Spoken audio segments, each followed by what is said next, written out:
And good afternoon, folks. I'm the voice of Dog, and today we're going to be taking a look at We, the Revolution. This is a game from Polyslash. I've never heard of them before, but I just did a quick look up, and they're from Krakow, Poland.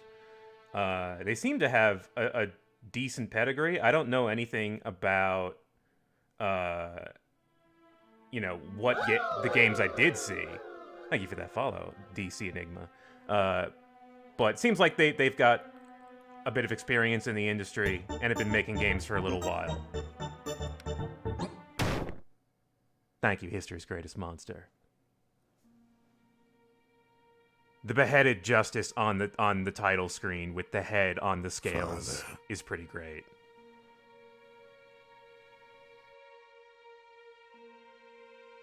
I am here.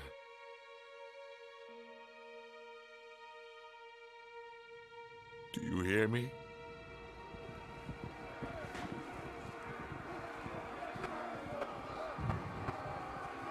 I gave you the best I could.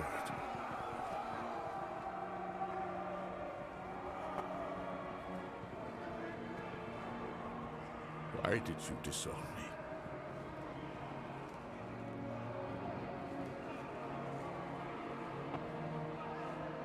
I have your blood in my veins.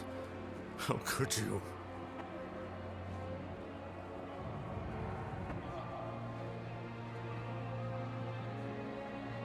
Do I mean nothing to you?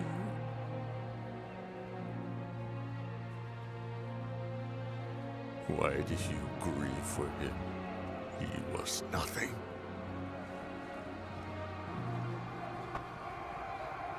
I am better than he was. People will follow in my footsteps. Father.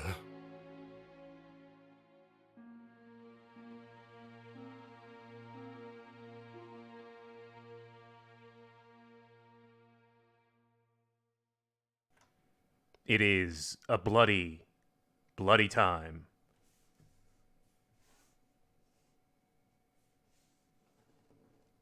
I changed the stream title. 99% sure I changed the stream title. It may not have updated.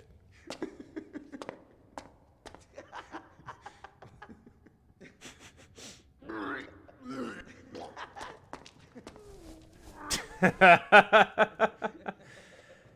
what I think of your liberty. Are these the lawmakers, the noblemen, the lawmakers, the judges? Or is this us?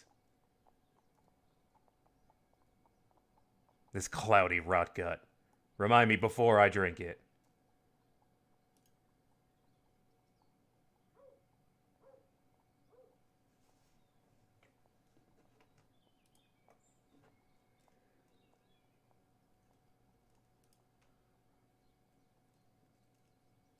You said we would go, Papa.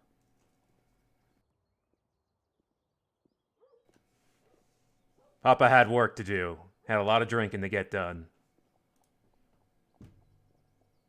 Thank you, Bernard. Bernard Fideli. Mathilde Fideli. I guess this is our wife. Oh, is this a bad, sad dad game also? Score. Bonus. Fantastic. I didn't even know. And our son, Frederick Fideli? Who's Bernard then? Our brother? Or no, is he an older son?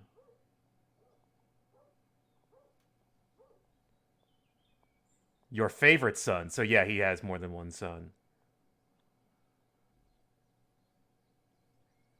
Oh, our 5-year-old son got into a fight. You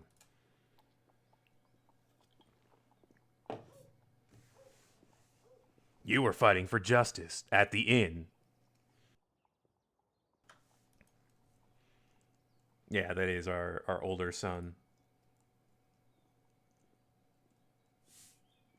Documents and letters.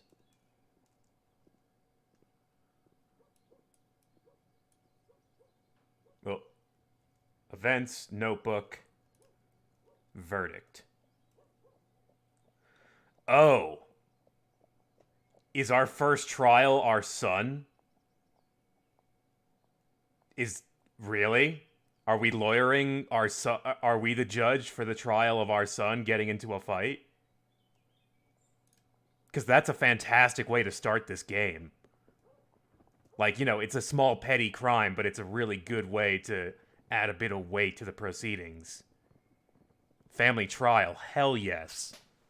What a cool idea. Intrigues are complex conflicts between you and another political player. A defeat may turn out to be disastrous for you. We may have to make power plays, folks. I hear there's some... We're a judge, but there's political intrigue in this game. I know very little about this game. But I think we're going to have some fun with it. Influence points. Okay, the main currency in the game is our influence. Use them wisely.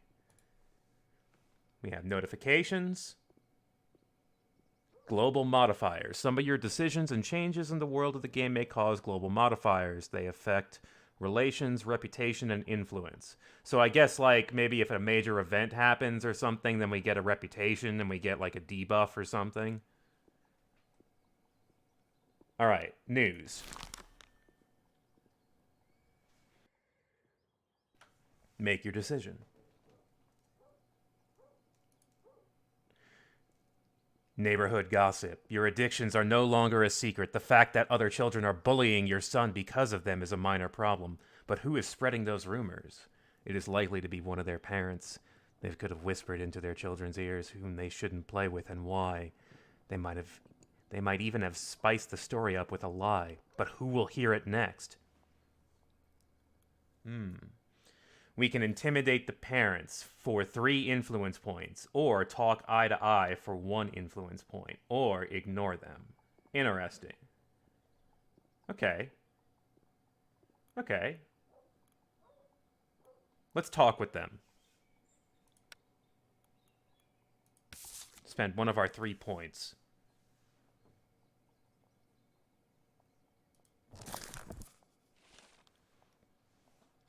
Negative relations with factions mean negative consequences for you. Okay. Reputation impacts everything in the world of the game. Factions, family relations, audience's attitude, fervor in the sections. Jesus. The ability to persuade other characters. Your reputation is important. Okay, so you get influence per day. In the future, you will be able to increase this limit. Okay, that's like our stamina. So we've spent... Okay, so we spent 1 point on that. There's a lot here, but it seems so far pretty clear so far. Yeah, that's the news. The notebook. What's in our notebook? Not much at the moment.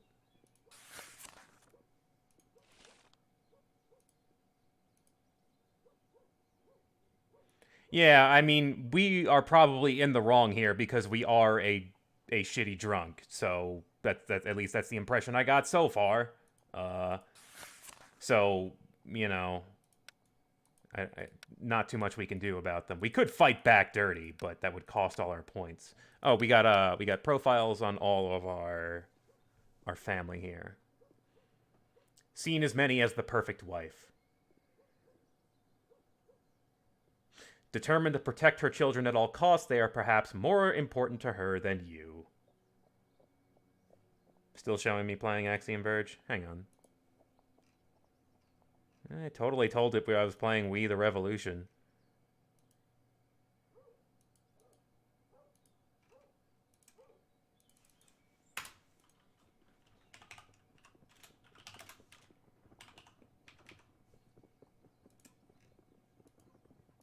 It's also not letting me update my info.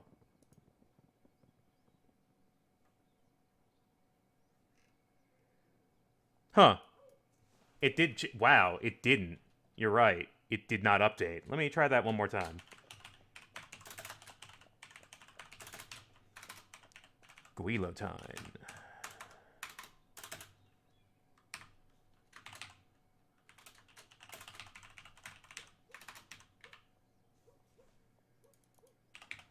Maybe this game doesn't exist yet. I mean, it does exist. It's on the list. It says an error occurred. Alright, I tried. Anyway, back to the game.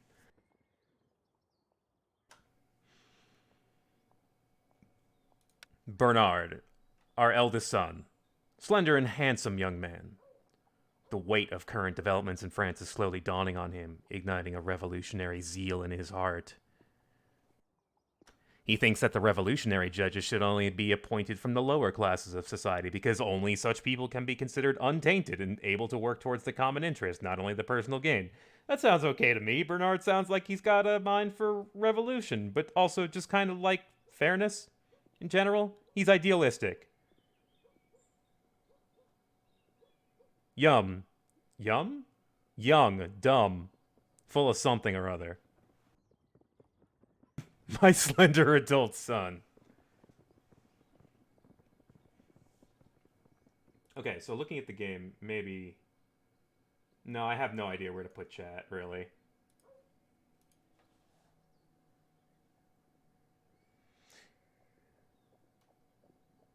His gullibility is more dangerous than Frederick's, as his actions can carry the same weight as an adult's. People who excel in manipulating young and weak-willed minds may take advantage of his clarity. He is a fledgling, yet talented fiddler. Frederick, youngest son, naive and innocent, which is completely normal for a boy his age. He idolizes you and wants to be just like Dad. Even if he occasionally disobeys his mother, he carries out his father's will to the letter. His favorite toy is a wooden sword that he always carries at his side. In his imagination, he fights against villains just as like his father does in real life. He likes to carve small wooden figurines. What a nice boy. Aldrich, Fideli. Our dad. Once a moderately well-off merchant, today a bitter old man left with nothing but feverish visions of impossible vengeance against the Renard family, who once deprived him of his dreams. For several years, he was unable to adequately provide for his family to give his children the same standard of living as they used to enjoy. Ah, one of those families. We're used to a certain way of living, you see. Since you secured your new position at the court, your family was once again able to live a fairly acceptable life. I wonder what that means exactly. What is acceptable in turn of the 18th century? Your father again began dreaming of returning to his former trade. However, Aldrich had grown too old and too tired to relive his long-lost career. Instead of enjoying prestige and wealth of the Fideli family, he had to bear witness of the Renard family's rise to power. Yes, I guess I apologize to chat because my title refuses to update. This is We, the Revolution by Polyslash Games. We are a judge in the French Revolution, but we are not a bird. We are a drunk and a sad dad and a bad dad. Raymond Devoy, our mentor. A man who has lived long enough to fully realize that justice isn't always the right answer. In his line of work in these troubled times, the only thing that matters is survival instinct. At times, it must go against the interests of other people. A man with such a mindset knows that one must keep an open ear both in the parlors and in the back alleys. The blind Themis appears to him as a bedtime fable, fit at best for novice law students. Perhaps he perceives too many shades of gray morality to remain an efficient judge. So our mentor is also a judge. Maybe he will sit next to us on the bench. Are there multiple judges? Are we like an associate judge? I'm not exactly sure what this format of court is. It seems like we're the only judge here right now.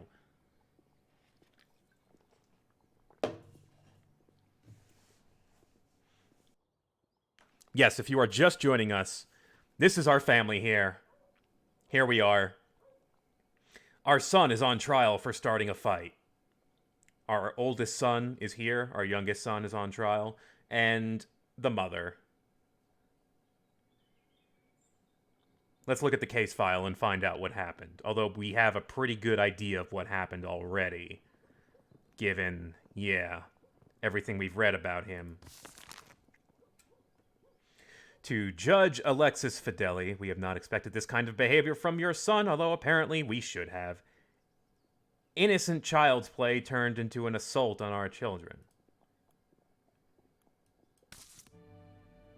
Finding links. Find the correct links to unlock questions for the defendant. Choose a line of inquiry and link it to the right category. Oh, is this some logic chess stuff? You can make a limited number of mistakes. If you make too many mistakes, the whole system will become locked.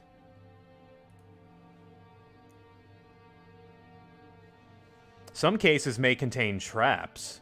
Read through the files thoroughly to find the lines of inquiry that are irrelevant. I see. That's interesting.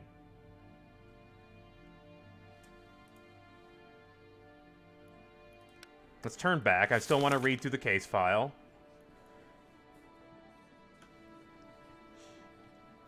Innocent child's play turned into an assault on our children.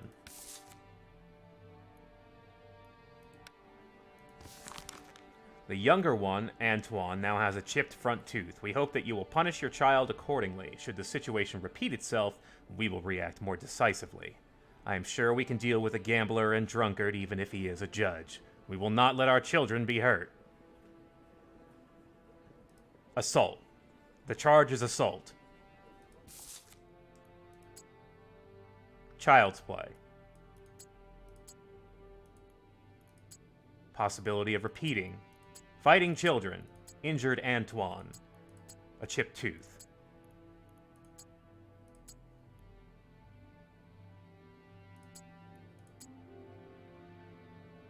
Course of events.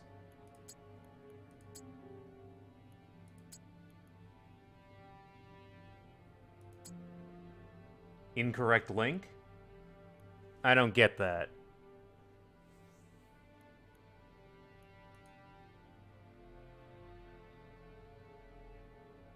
Oh. Each of these things are either part of the course of events, are extenuating circumstances, or the victim. Okay. Okay, so the possibility of repeating is extenuating circumstances? No? It's not?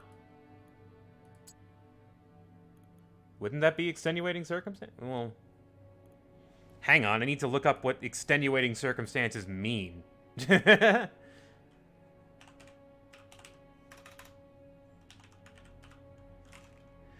Of a factor or situation serving to lessen the seriousness of an offense. Making forgivable. The adjective extenuating is unusual because it's almost always used with the word circumstances. The phrase extenuating circumstances describes the specific reasons that excuse or justify someone's actions. In other words, our drinking is the thing that probably excuses his actions because we're a shitty dad. Am I getting that right?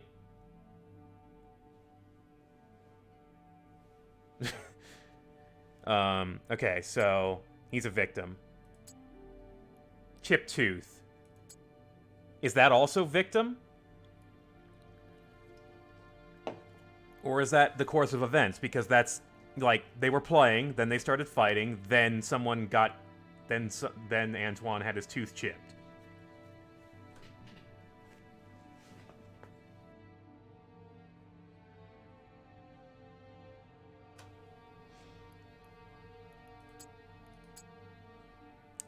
The possibility of repeating, I'm not sure which of that goes in either. Oh, yeah, there is a trap.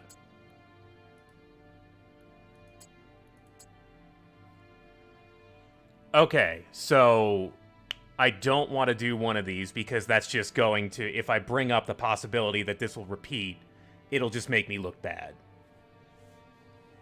I think I understand that. Alright, so the chipped tooth is either part of the course of events or the victim. It seems like it would be the course of events. Okay, we got all the questions unlocked, now we can move on. Now we have gathered sufficient information, and we have started... Now we can start to ask questions.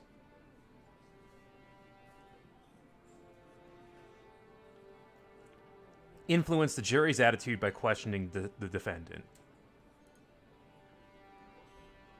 Right, we already unlocked them.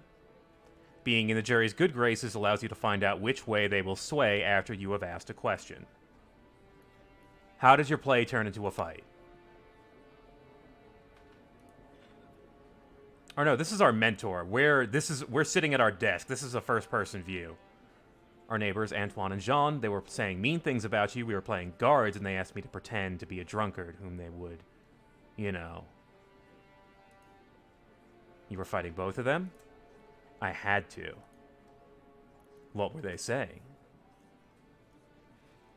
So, chat, I think I'm going to assign as my bailiff, chat. I'm going to assign your duty of instructing newcomers as to what this game is. But one more time, it's We the Revolution, a game where we play as a judge during the French Revolution. Currently, our son is on trial for assault. Our 5-year-old son hit another kid and chipped his tooth. And we're finding out why, and of course, it's because they were saying mean things about us that were entirely true, because we are a drunk.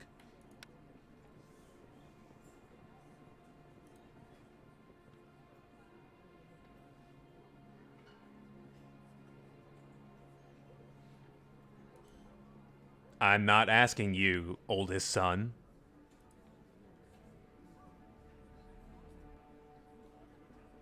They called me a drunkard's son. Yeah, our oldest son is like, he's getting some ideas of revolution. I have a feeling he's going to end up somewhere in this game. Chris the Marxist, thank you for that follow. Who started the fight? Son, shut up. Do we have to remove you? You're not helping. I kicked the one on the left and then wanted to get the one on the right, but they ended it. This takes place in turn of the century France. Turn of the 18th century? During one of the revolutions? I'm not sure which one. Did you break Antoine's tooth?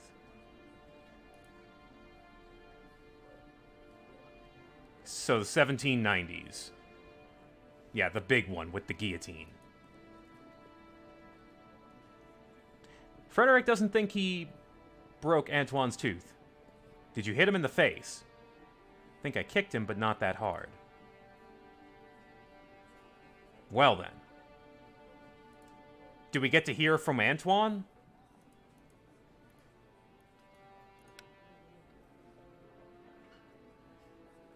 So here's us. Fideli. Man.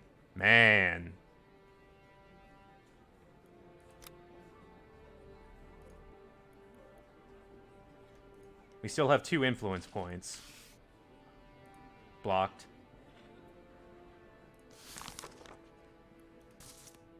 Alright, we're done getting questions.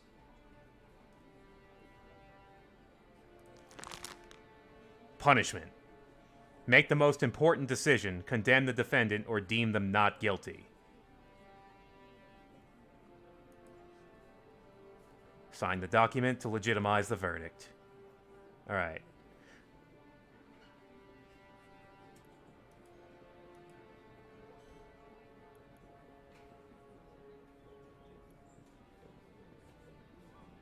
Jeez, is it that simple?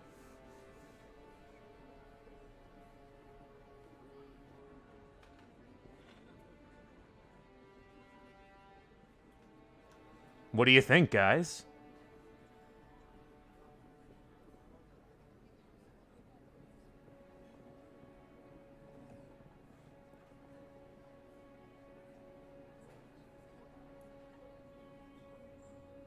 Sounds like he was guilty to me, but still, he only hit him in the face once? Yeah, it feels like they have left out some of the mechanics of the game. Like, they're just kind of getting us to the, you know, the flow of the game.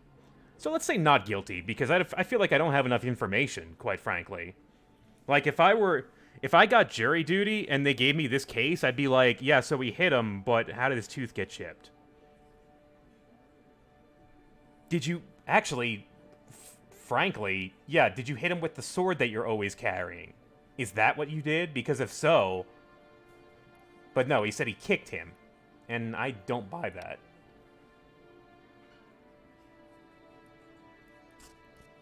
Oh, I was hoping I'd get to draw a man has to defend the honor of his family no matter what. Good job, son. Educational procedures. Achievement unlocked. Our wife is... They already know the truth. The father of my children is a lying drunk and a gambler. Bernard used to worship you, but he soon grew up. Now it is Frederick's turn to learn the truth that echoes in the streets. He's no longer fearing your anger. He knows that your threats are empty. Frederick is only starting to learn the truth about his father from the streets. I was unaware that Mathilde had such a temper. This is Raymond Devoy. He is our mentor and a judge. As was I, says the bad dad. Yes, the sentence is death.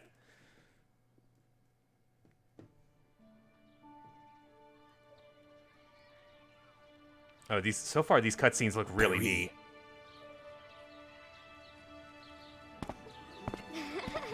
Liberté! We were enchanted by the idea of freedom. We could not resist it.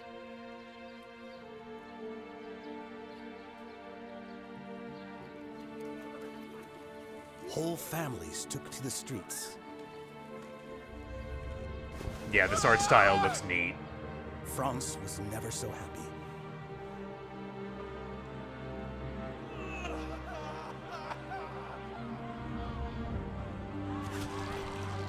We were enchanted by the idea of freedom. Yeah, I played Orwell as well and thought about that. Except Orwell didn't have a ton of art. Not as much as this. Act 1.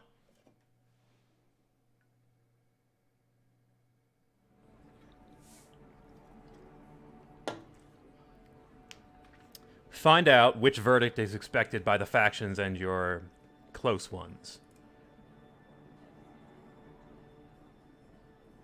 The common folk expect prison. The common folk and revolutionaries expect prison.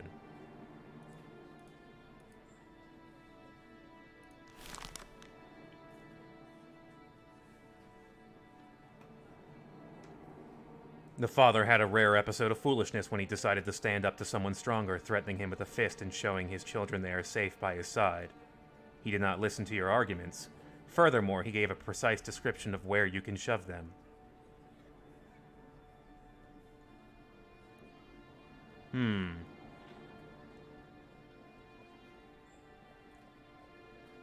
So this guy threatened us.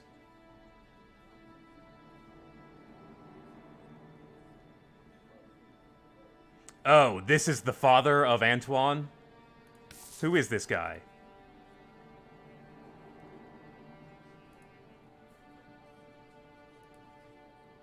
Jean Renard. Ah, someone from the Renard family. What's the deal with this family? The jury is back there. Systematically opposing the opinion of the jury may lead to serious consequences.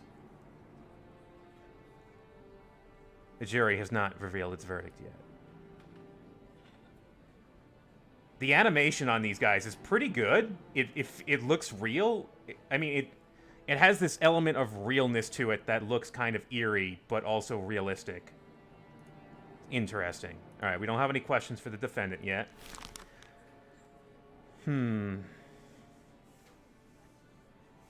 That's fine. You know, like, whatever. We're gonna lose our reputation if we hire thugs to beat this dude up. I'm gonna ignore this. This is the kind of game where if I knew the game, I might start up VoteBot, but this is kind of blind. The effects were reputation -2, which affects a bunch of things apparently, and I don't want to do that. Not right now, at least. Here's our relationship with the common folk. It's medium. Our relationship with revolutionaries is medium. Our reputation is at 0 right now.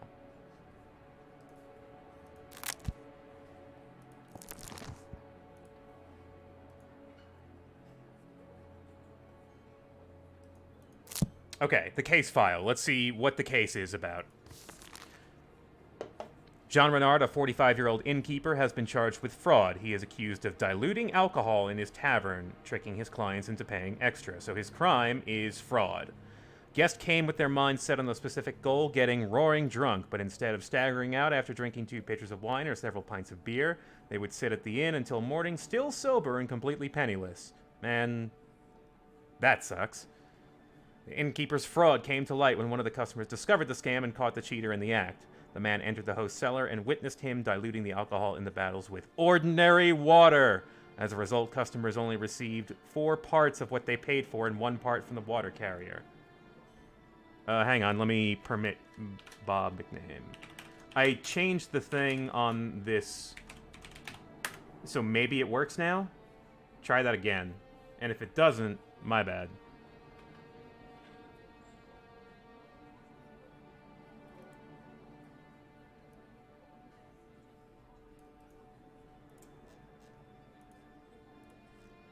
Cool. It actually works this time. I finally fixed that.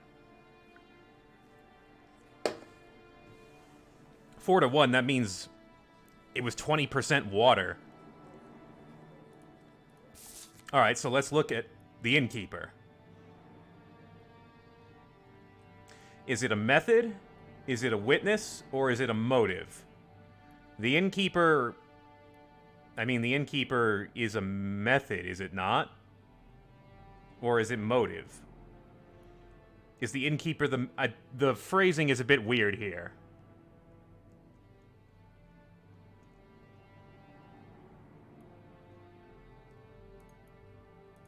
Diluting alcohol.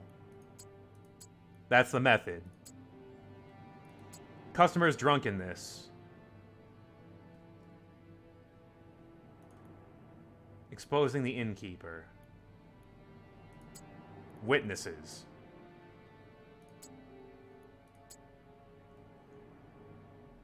Customers drunkenness is a motive. Is it? Okay. Adding water is the method. There we go. The innkeeper himself is the trap. Asking about the innkeeper is a waste of time because we're talking about the crime here. I see.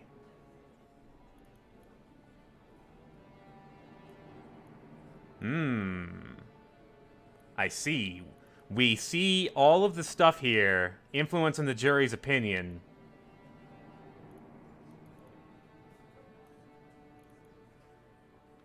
Yeah, 3 of these questions are going to influence the jury to kill this dude.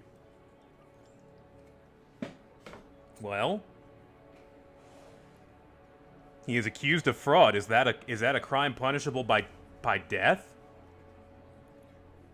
How long have you been involved in the illegal practice of diluting alcohol?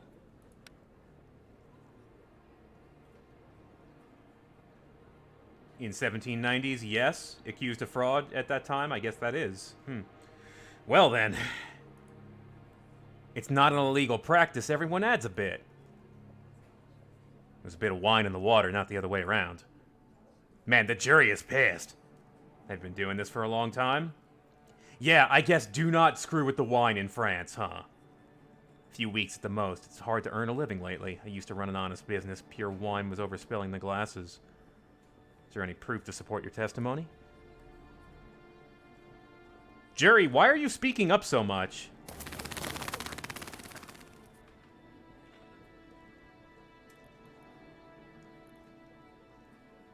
Do your clients drink a lot?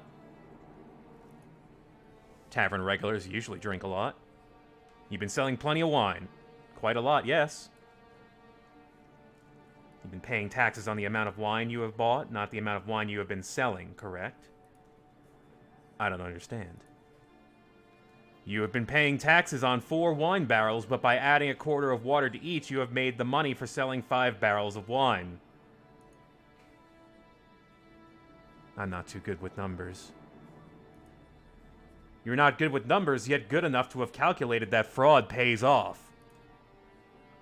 I wasn't aware. I will take that answer into account.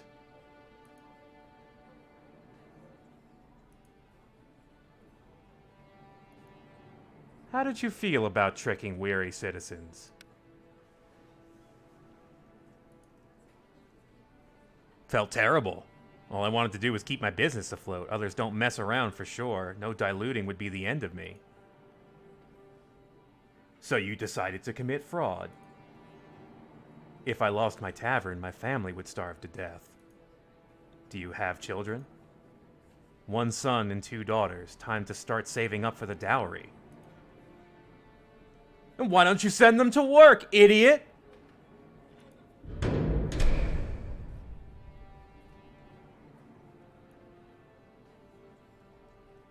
Now, do we call in Thomas Leclerc? Or do we just proceed? Do we hold off? Have we made our case? This man from the Renard family that we hate so much, but we're not really sure why. Well, actually, no, we do kind of know why. It was over here in the, Or no, our father. Our father hated the Renard family who deprived him of his dreams.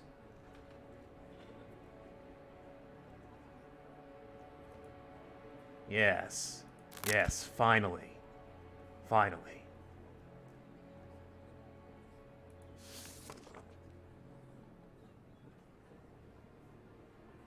So we review all of... We can review everything we've done here.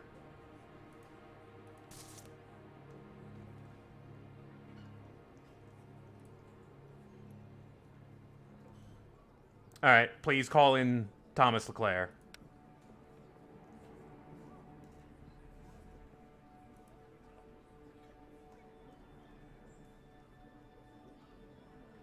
Please introduce yourself. Okay, Thomas Leclerc is a regular. Oh, this is the guy who caught him. Now, if it turns out that he's lying about this and we expose that, that could be a huge problem. How long have you suspected?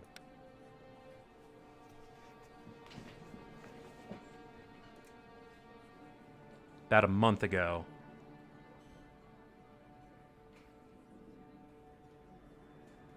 Okay. How is that possible?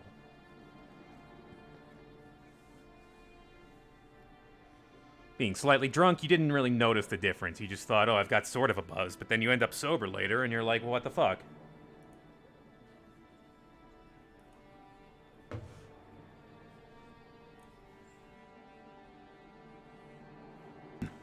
Oh, well, that really,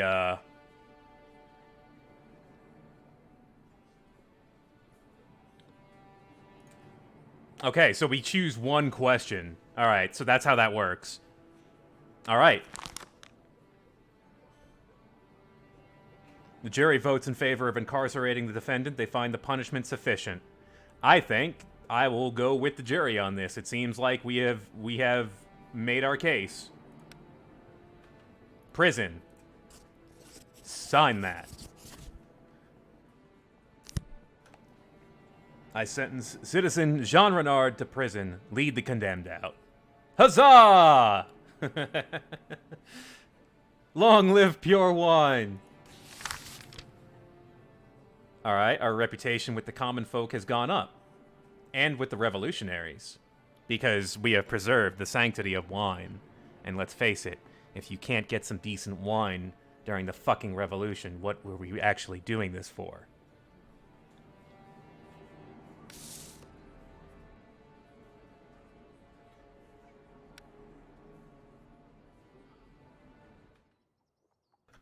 Let us move on.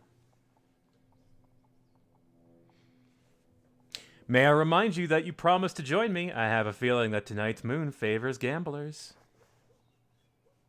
Jacques Louis David.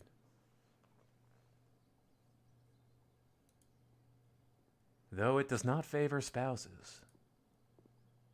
God should grace us with wives who understand the importance of an evening game of dice. They should also know that the right amount of wine guarantees a lucky roll. I should go home.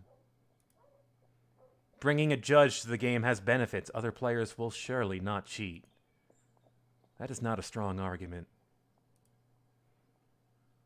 My name is Jacques Louis David. I am but a humble painter, not a silver-tongued judge. You are a sly politician, Jacques. As a politician, I understand the importance of keeping promises, and you, my friend, are trying to get out of yours. Well. Well. Well. Well. I mean, I want to go gamble.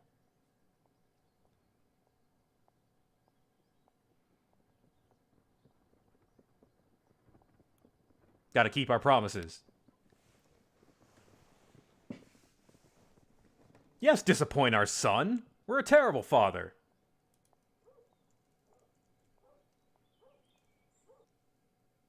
Maybe Fideli will come around eventually, but it ain't happening now.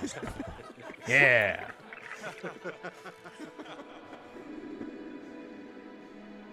Oh, Jesus. All right, fine. You're all right. You're all right. You're rubbing it in a little bit. Shit.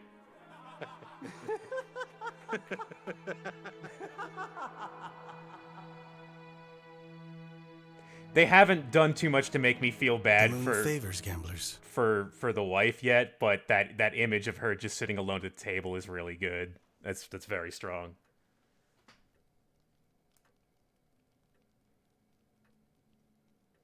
Yeah, she's clearly bitter for a reason. Like, you definitely would not want to be married to this dude. What? What did I do? How could you be angry at me?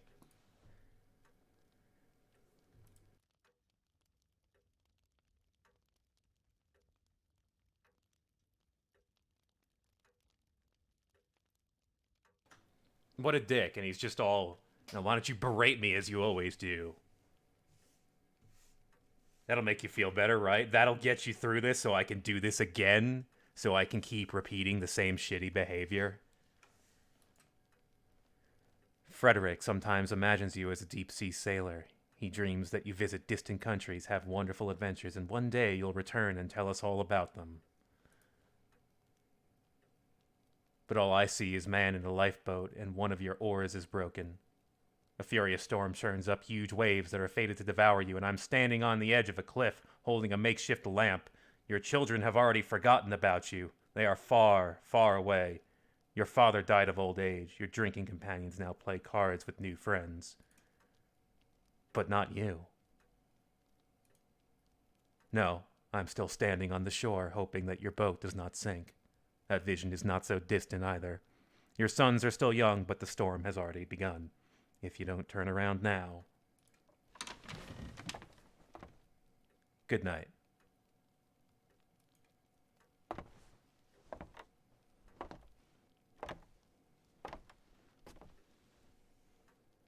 Before the storm creates the highest wave, you'll have to bow before it. Alone. It will force you to become meek, and nobody will be there to see it.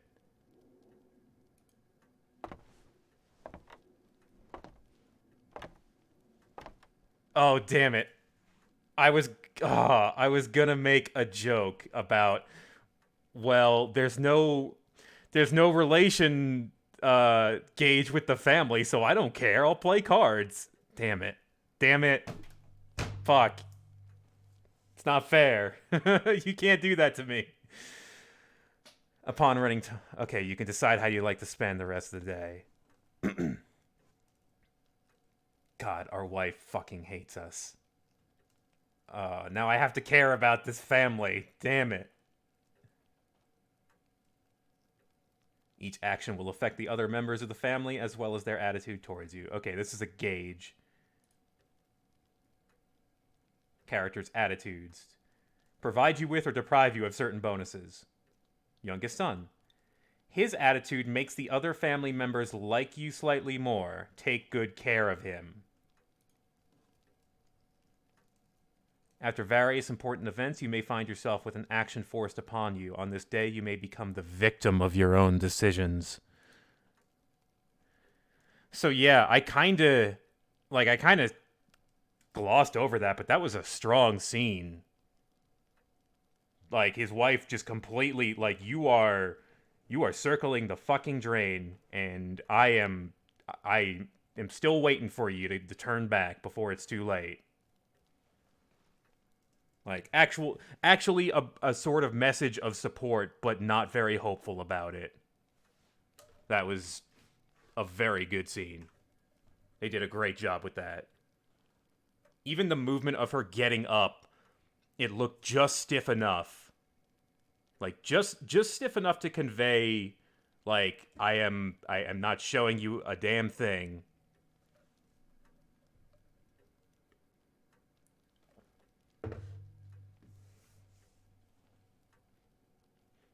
I see. So, okay. Our wife has an influence on our reputation. Our father, I'm sorry, our youngest son has an influence on family relations. Aldrich, our father, has an influence on the people. Isn't he dead, though? Didn't they say he was dead? Or did they say our grandfather died from drinking? And then our son has an influence on revolutionaries because he's probably in with that crowd. Father is alive, he's walking dead, though. Okay. Consumed with bitterness. Well, we just put one of the Renard family in prison, so he's got to be happy about that.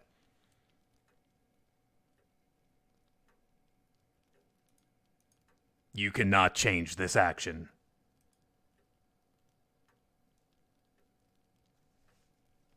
Oh, yeah, it is up there, so yeah. All right. This is, so far, an interesting game. It's well presented. So far, the trials have felt pretty self-explanatory.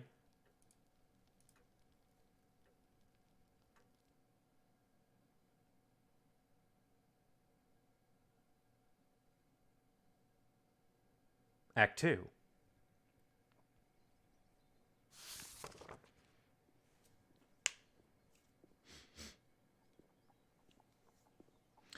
Today, the people of Paris commemorate Jacques-Guillaume Simenon, mayor of Etam. He was lynched by a furious mob for performing his duties to France. This march shall symbolize the unity of our society and the hope that our most violent stage of the revolution is past us. Let us make sure that no other loyal servant of France becomes a victim of such hatred ever again. King Louis XVI. There you go. There he is. That one. It's that guy. This is not the same. This isn't the same revolution as Aviary Attorney, is it? It's a different one, right?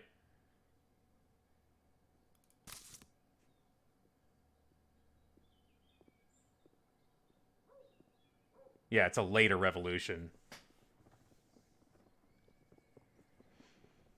Simenon was a good, loyal officer. Those bastards lynched him for observing the law. Will you join me at the march?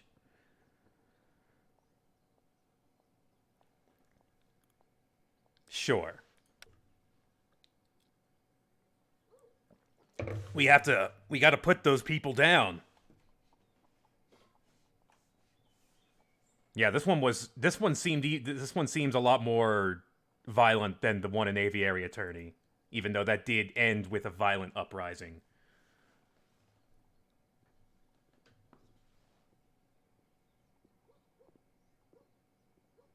Louis XVI marching arm in arm with the people of Paris. That is unexpected.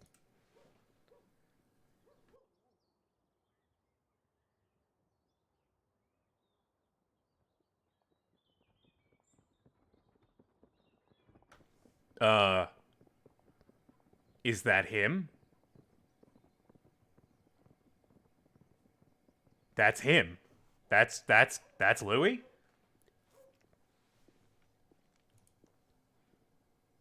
I heard a thing or two about a young and ambitious drudge? Ooh, words. Judge of the tribunal. I was curious whether he is guided by justice or by entertainment, as some would say.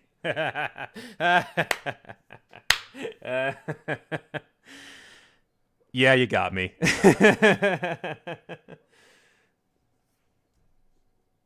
The Drudge are attacking. Oh no.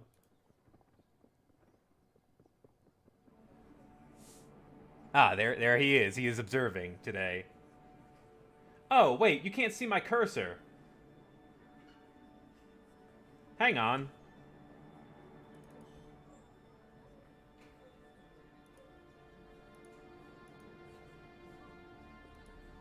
I'm sorry. I've been waving the cursor around all stream, and, yeah. Yeah, that line, that's exactly why I laugh so hard at that line, because it's both a fourth wall breaking thing, and it speaks to, you know, hey, are you just a corrupt judge, or what's your deal? Okay, so now we've got a split sentence here. The common folk expect an acquittal, but the revolutionaries expect prison. Let's hear about what's been going on first before we get into the case file. Let's go down the line. That seems to be how we do this. Neighborhood gossip. In this city, only the dead are free of addiction. What do you care about people's idle gossip? Common folks endorsement, -3. Revolutionaries endorsement, -2. Reputation, -3. Shit. That's bad. That seems pretty bad. So let's look at our notebook then. Our notebook, our reputation with the common folk is down a bit, but revolutionaries is kind of up.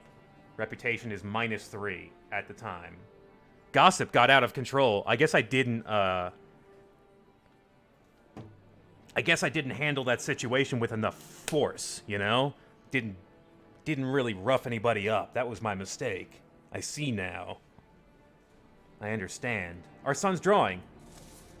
Oh. How nice. I guess that's Grandpa. Thank you, son.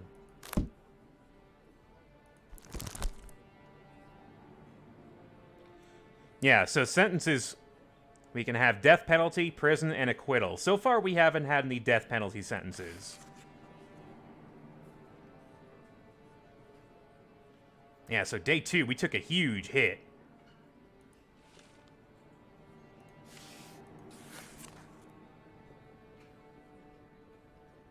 So it seems like we have some new names here. The aging commander of the National Guard. He has seen enough to not put trust in ordinary people, even if they are able to start a revolution. An attorney. His ability to deliver fiery speeches that result in the dismissal of all potential charges. Ah, his rivalry with Robespierre has become the talk of the town, and their official relations are often referred to as harsh friendship. Remind me who Robespierre was? Was he a prosecutor? Yeah, Jack, have a good one. Pick this game up. It's less than 20 bucks right now. I think it's like 17 bucks and on sale. It's got like a 10% discount right now because it just came out. Oh, he's the Guillotine man. He was the prosecutor, yeah. Yeah, so he is famous for putting a lot of people to death, right?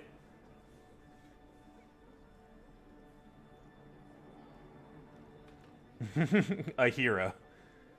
Maybe.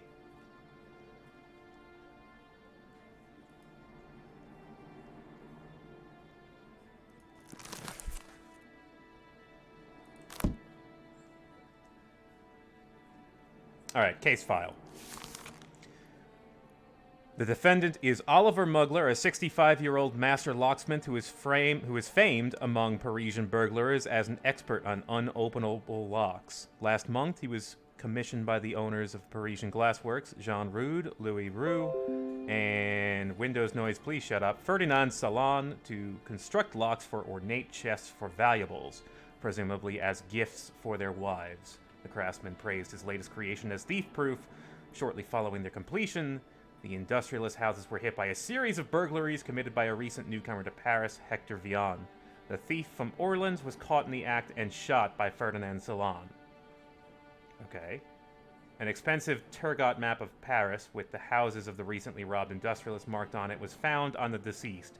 Surprisingly, Salon had given Mugler an identical map as an advance payment. This deposit was in addition to the agreed remuneration from all employers. So his crimes are theft and burglary. In other words, they're saying that he set up this... Oh. Hang on, there's more. But what they're saying from this is that Muggler had some stake in this and I guess gave Hector instructions about how to get through these locks.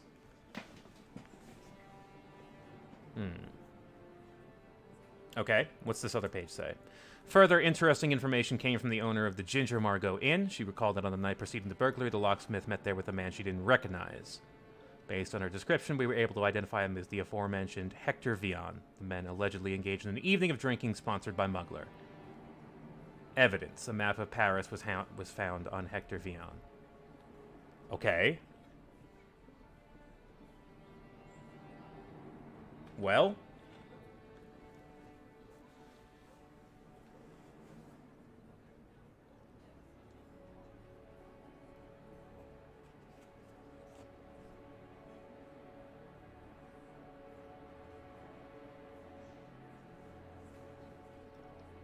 Yeah, I feel like the middle of this story I'm not really getting. Like, I get what they're trying to communicate. I get the case they're trying to make, but...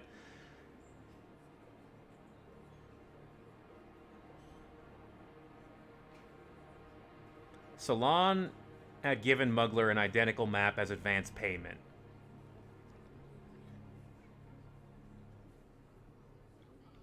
Well, Salon was one of his clients, so... Yeah, we probably don't have all the information yet. We need to unlock questions.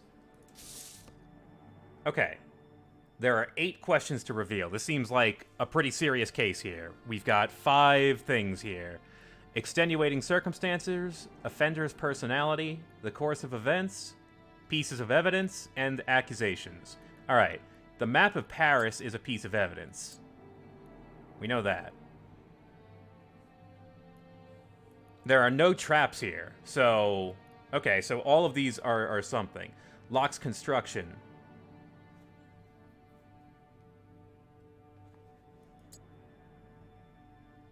Offender's personality.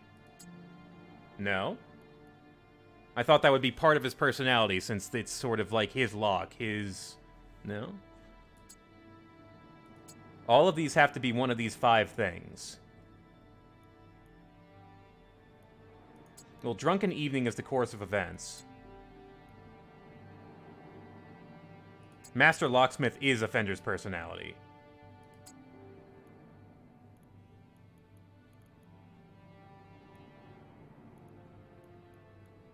Series of burglaries is probably in course of events.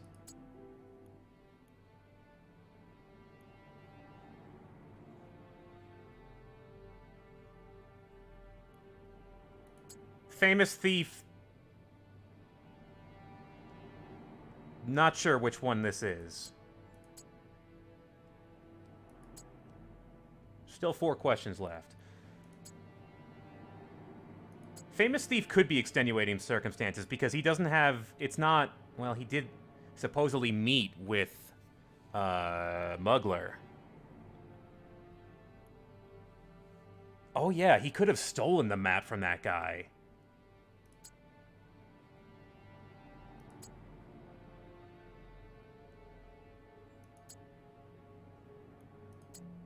No, incorrect.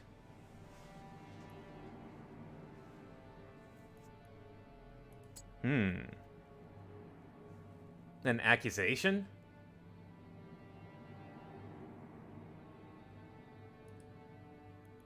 No, I made that decision. That's mine.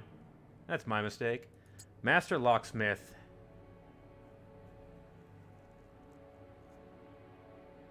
I don't always understand the syntax of these statements.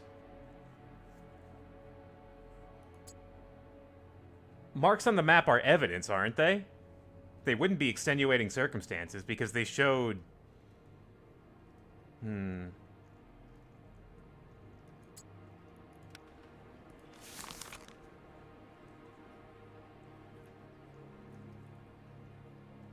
Construct locks.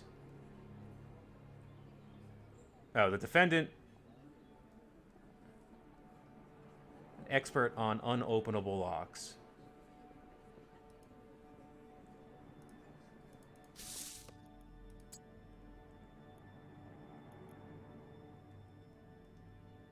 Oh, so that would be accusation then. They're accusing Master Locksmith. No? Then I really don't get it.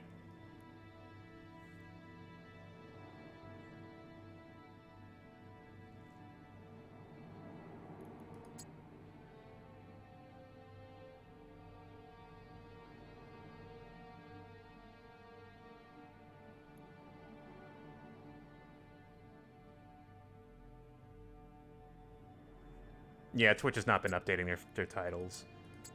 You look at that case file. I mean, they're just describing the defendant when they say Master Locksmith. He's famous as a guy who makes locks that can't be opened.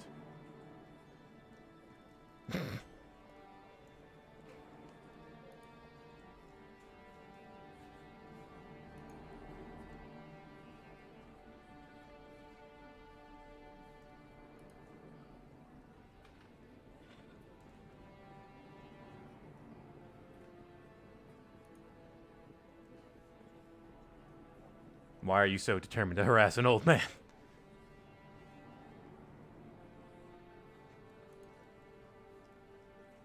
They are the victims of activities you conducted. You mean locksmithing?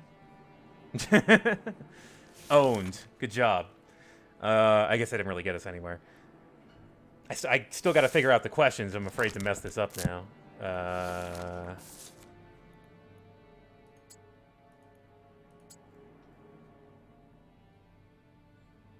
The marks on the map feel like evidence.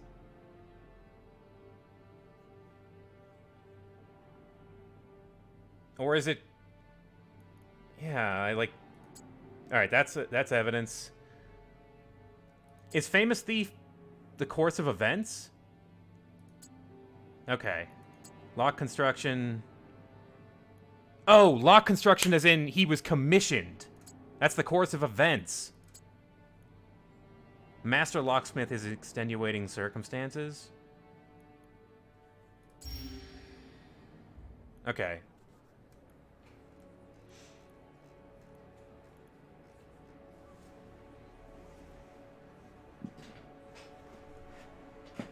Alright. So. You were commissioned by the victims to make chest locks. Who installed them? It was him, naturally.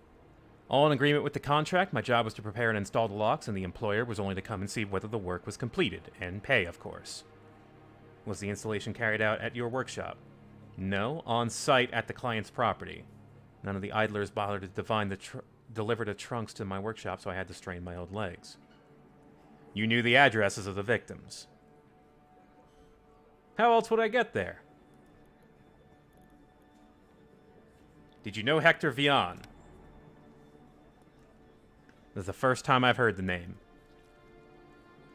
You were seen draining several bottles of wine together at the Ginger Margot Inn. Is that a crime?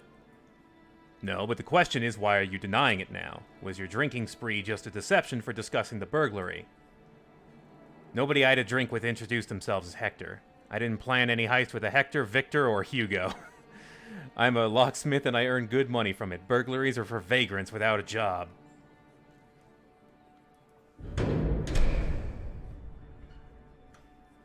We are leaning towards prison.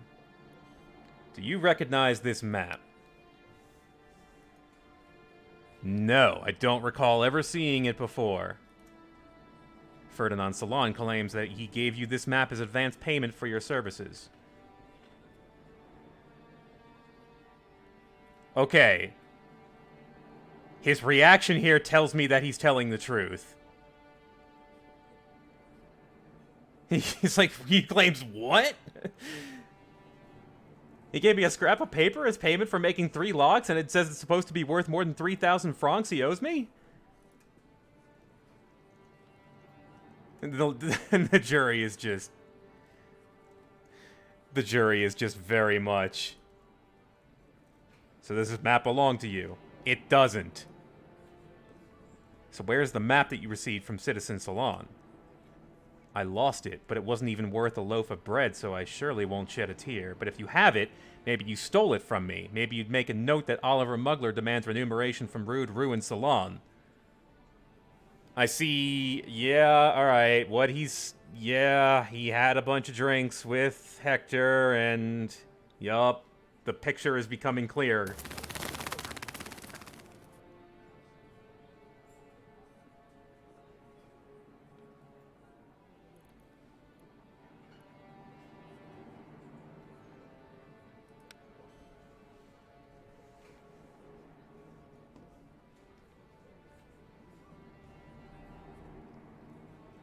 Were you the one who marked the addresses of the 3 victims on the map?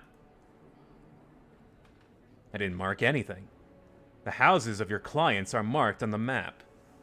I don't know who marked them. Maybe you should ask the person you found the map on. He's dead.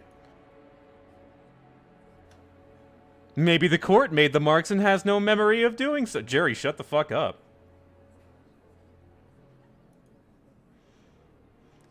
Do you not think there are too many coincidences in your story? You obtain the map but lose it, and then it is found on the thief who has robbed your clients? I know nothing of coincidences. I only make locks.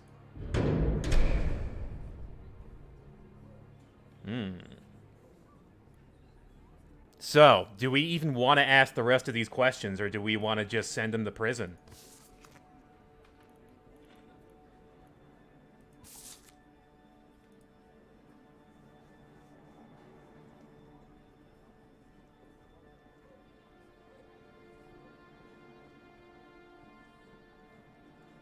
Be through. Yeah.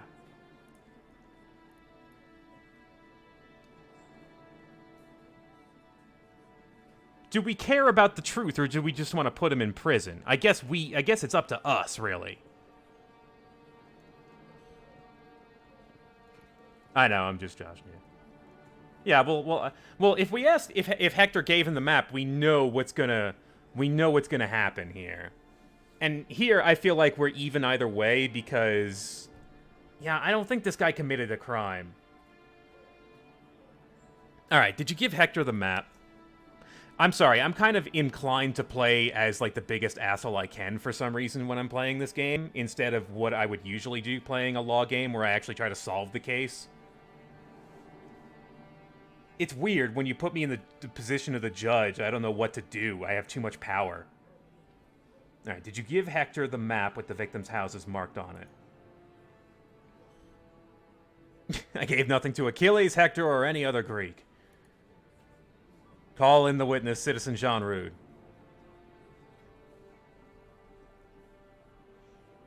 Jean Rude in the flesh. You will not speak unless called upon. Naturally, of course. What went missing during the burglary? My house was the first one to be robbed, and it was my case. It was mostly valuables. At Rue's house, he will not say it himself, and I do not want to go to prison. It was the letters he had exchanged over the years with King Louis. Ooh. Damn monarchist! Salon did not lose a thing. He shot that vermin in the act. That is what he said. That's really funny. What happened to the items he had stolen? That still remains unknown. According to Salon, Hector had nothing with him. Ferdinand suspects he had hidden the other valuables somewhere. He hid the other items before robbing the last house? Strange. Yeah. Yeah, I have a few questions about that myself. Can we get Salon on the stand?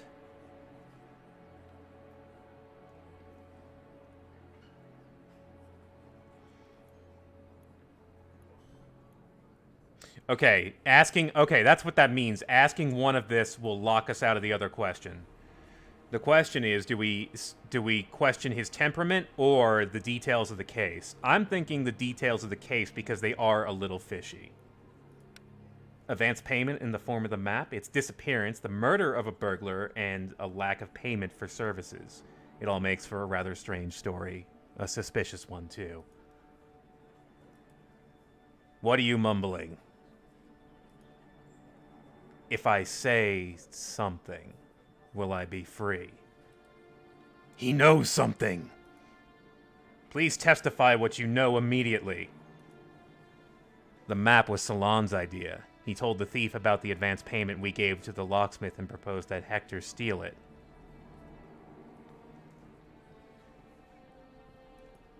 And he did. Indeed, but then the bastard robbed us. Later we were forced by Salon not to pay the locksmith because he sent the thief after us, and that's when it went all down the drain. That, yeah. If that's true, that's kind of what I figured. Like, Salon clearly took what he stole, what Hector stole, and, like, you know, basically got a thief to do something for him. That's the bougie for you. He fooled them all in one fell swoop. It sounds like Citizen Salon had everything planned. However, there is no evidence to support the claim. Perhaps it is Citizen Rude that is plotting against his partner and wants to frame him. Devoy, you brought up the idea in the first place. Now you're going against it? So far, that seems like the most likely scenario. And Vian is dead, so he will not be able to shed light on any of this.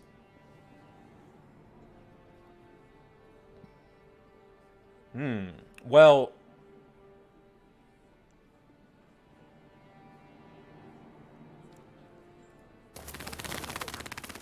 Okay, yeah, that very much, Did Hector Vian tell you how to open? Open the locks in the victim's trucks? I understand what you're implying, but consider this. If he sold the secret of my locks, then my business would be over. Word spreads fast among thieves. That didn't seem to do anything. Rumor has it that you're one of the best locksmiths in Paris.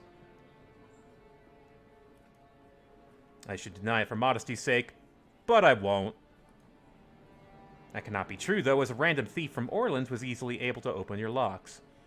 Well, then he must have been one of the best thieves in Orleans. Let's be serious. Monsieur le juge. Every lock can be picked with the right talents. Even my locks. Sure. Guys, realistic. Hey, I'm a really great locksmith, but a thief can still pick it. Like, they're locks. They're meant to be open. Complex mechanisms. How much did you charge for your services? 3,000 francs. Tidy sum, that is. If you were a master locksmith, you'd charge that much too. Quite the substantial fee. Indeed, that's how much it costs to have high-quality locks made by a master with nearly 50 years of experience, and those bastards never paid me a single franc. Isn't it franc? It's not franc. I always say it wrong.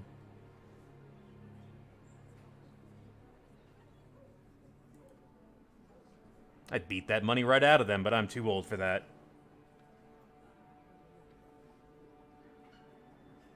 Alright.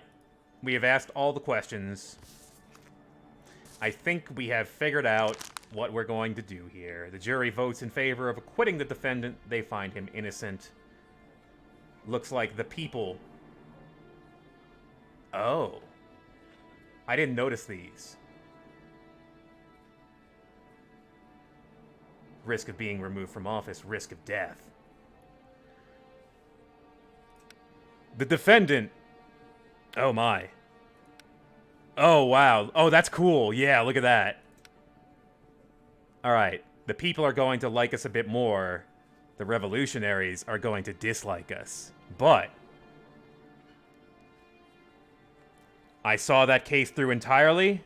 That's how I see it. This man is innocent. Signing my name. Fideli. The verdict for Citizen Olivier Mugler is not guilty. Bravo, Mugler.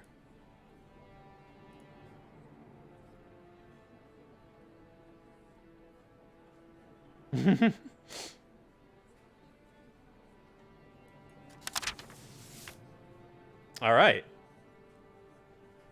Yeah, shut up, Defoe. You're not helping. Common folk +5, revolutionaries -6. All right. Next. Gotta say, I think I'm enjoying this game. This is interesting. Ah, the king is still hanging around. An authentic map by Turgot? Be a pity if it rotted in a safe deposit box. These are court deposits. Mithil did tell me long ago to take care of my study at home. And they want to just preserve this valuable map, I guess.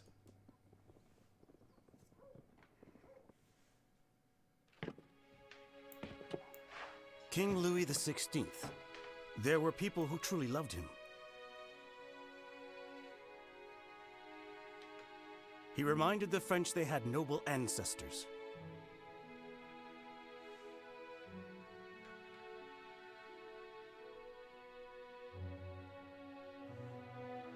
Do not be manipulated by people who are not bearing the burden of responsibility.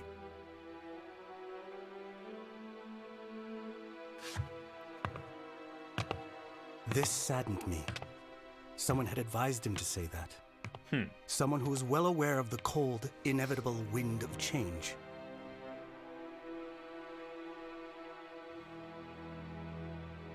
I did not pity the king, but those who will come after him, as they will not have great ancestors.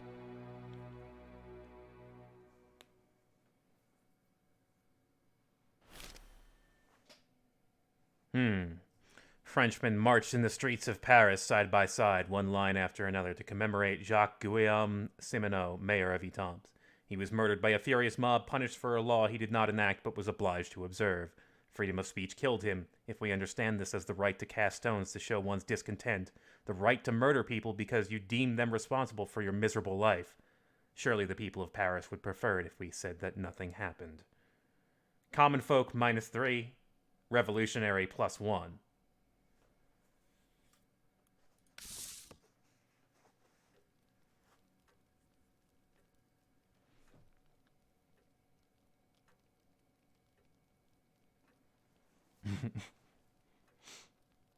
Your son is rather good with the viola. He is both talented and enthusiastic. I guess we're just having dinner. I wish he'd become a lawyer and get a real job, son. Oh, and our friend is just, come on, what are you doing? You're sabotaging our son. Our son can't be an artist. Mother likes to hear me playing, and there is nothing more boring than law. Jacques would be voiced by Tim Curry. Yeah, probably. See, he would rather let his career rely on the humors of the people. There are many ways to rescue France. Believe me, our country desperately needs something to ennoble it. The power is in the hands of the simple, illiterate people. Let them rescue their souls with music. That is better than boring laws and clauses. See what you are doing? You are spoiling my child. I do not have my own children to spoil, so I am focusing on yours. I like Louis David.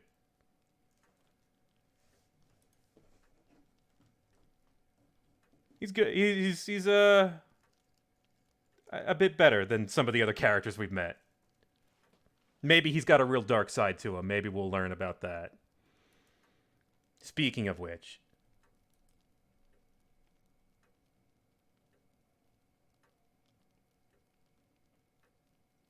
you attended the parade in memory of a lynched official.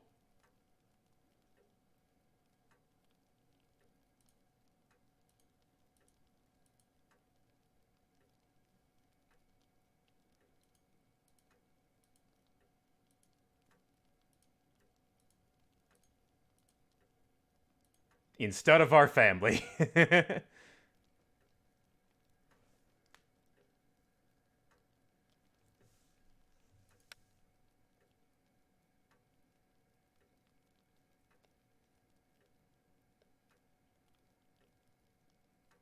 Our son has no change. Thanks, son. I'm glad you understand. Act 1, Day 3. Yeah, I guess we need to, like, That is go... our new symbol of freedom. You can still smell the fresh wood. Oh, no. Do you feel free looking at it? Individuals like us do not need symbols, but France does. Well, there it is. Did you hear the news of the day? People are running around like headless chickens and yelling about Louis and his entourage escaping Paris. Oh, he ran for we it. will not be enjoying the aroma of fresh wood for long.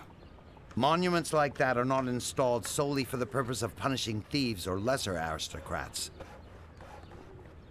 Do you think it wants to taste royal blood? Yes. Louis's flight was a stupid move, yet it seems it was planned. One of us will sacrifice him. That is, if they catch him.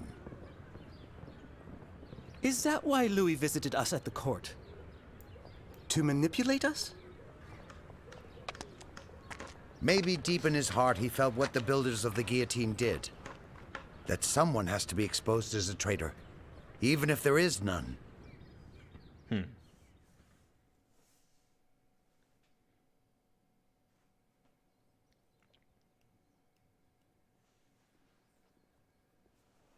My name is Antoine Quentin Fauquier de Tinville, and the public prosecutor that's been assigned to assist at every tribunal trial starting from today. Ah. Wait, a prosecutor? Okay, yeah. Should warn you that I am uncompromising, although I hope that we quickly find common ground. In happier news, the construction of the guillotine has been finished. We may begin using it today. Yes, we have seen it. The king is gone. Treason. Anyone with information about his whereabouts should immediately disclose it to the authorities. Robespierre.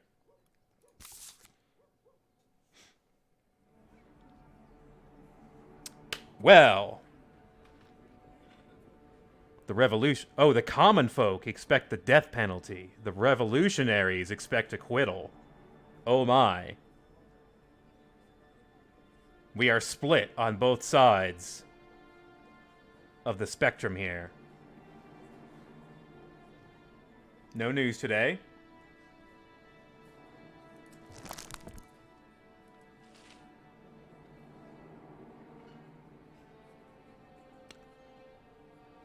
Hey, a +3, just from nothing.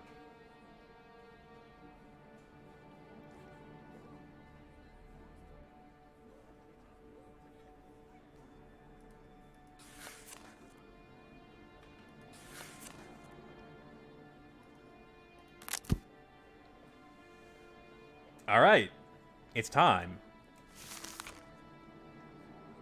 The crimes are fraud, price speculation, and bribery.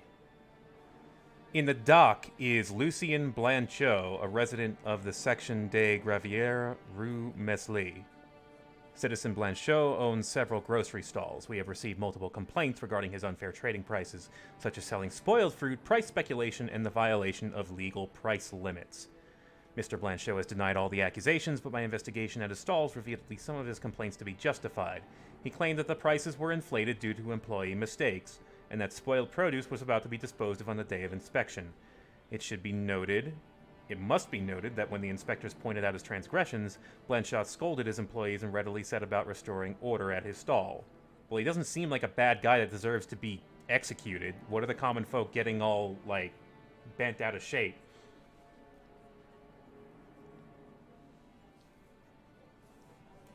Alright, Lucien Blanchot. A young merchant and staunch supporter of the Jacobins. He has connections with Marat and Robespierre, or so he claims. So far, he has managed to get away with all of his shady dealings, so there must be some truth to his boasting. Witness 1, he sold me rotten apples. He put some fresh ones on top so that I wouldn't notice. Witness 2, my husband couldn't stop retching for 2 days after eating celery he bought from this swindler. Okay, maybe this is pretty bad, actually. So let's see. Number 1. Complaints regarding his unfair trading practices. Customer complaints. Are they evidence, part of the offender's personality, an accusation, counter-revolution, or extenuating circumstances? I would say the customer complaints probably go under accusation. That's correct.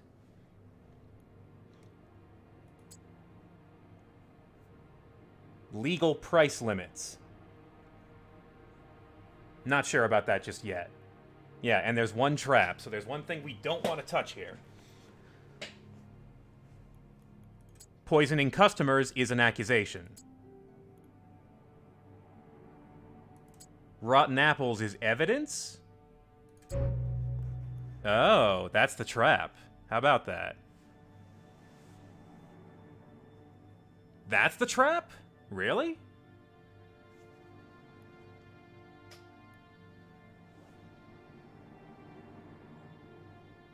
Ow. Shit.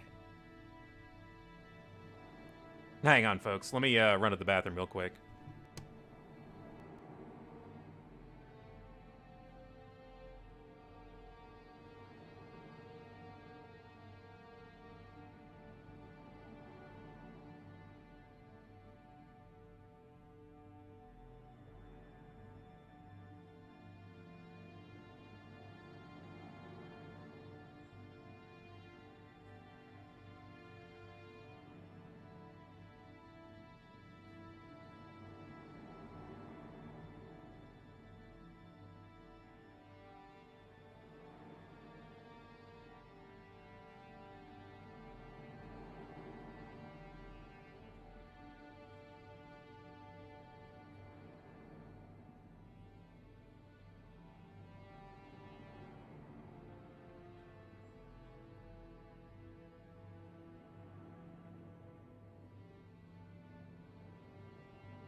Sorry, folks.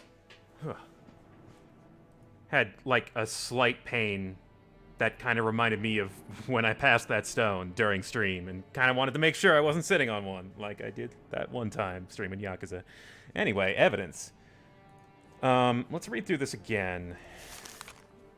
Complaints, legal price limits. I kind of thought that would be the extenuating circumstances. Like, the legal price limits, what if they're not fair? Like, that could be extenuating, right?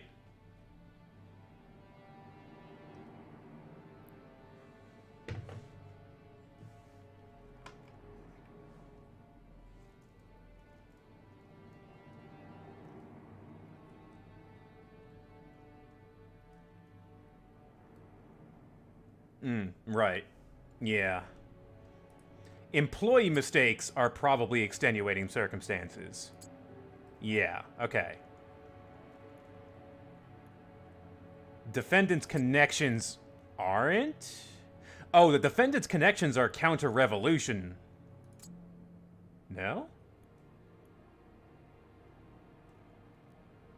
Oh, no. He had connections to Robespierre and someone else. Defendant's connections go to his personality. Legal price limits. Evidence? And counter-revolution? Interesting. Okay. Alright. Not sure I follow there, but we got all the questions, so let's look at what we got here. Please introduce yourself. Lucien Blanchot. Currently merchant, also temporarily a prisoner. You stand accused of price speculation, breaking legal price limits, and selling produce unfit for consumption. Is that all? Smart-ass motherfucker. I asked the court to add deliberate poisoning of Parisian citizens to the list of charges. Poisoning. Stale vegetables never killed anyone. So you admit to the other charges. I am an honest entrepreneur. My business will not be harmed by such allegations. Jury has not yet revealed the verdict.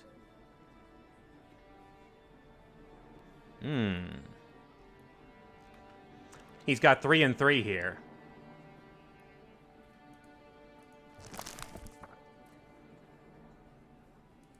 What's our current reputation? Oh, wait, hang on. It was right there. Revolutionaries expect this guy to go free. We'll lose favor with the revolutionaries if this guy doesn't go free. But the common folk will love us if we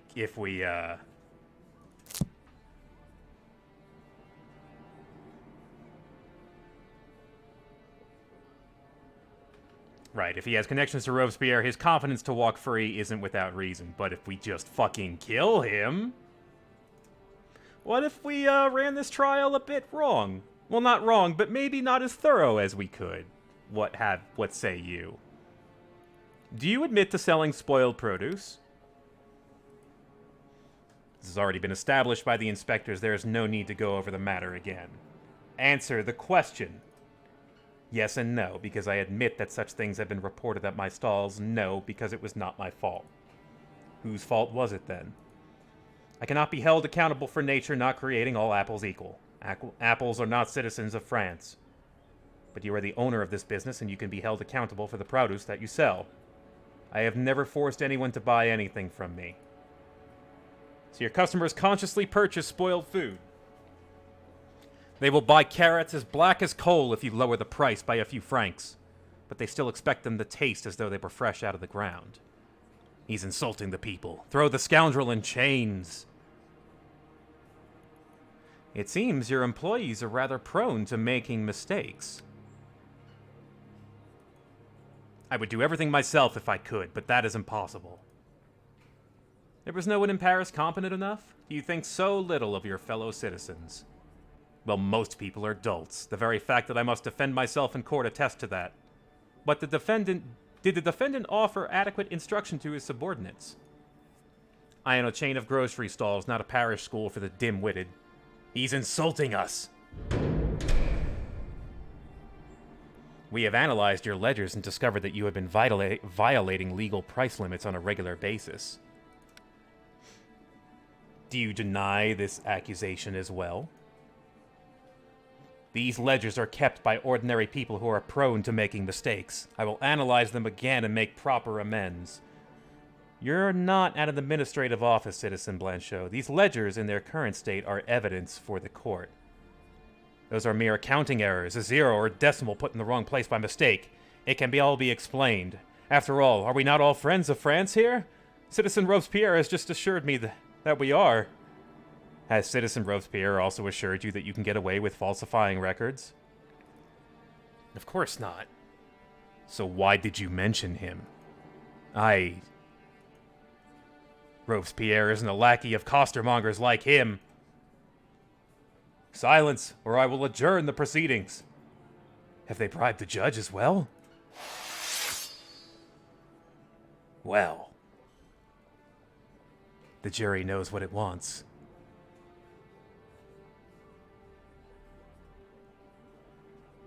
Look at all these questions we could ask.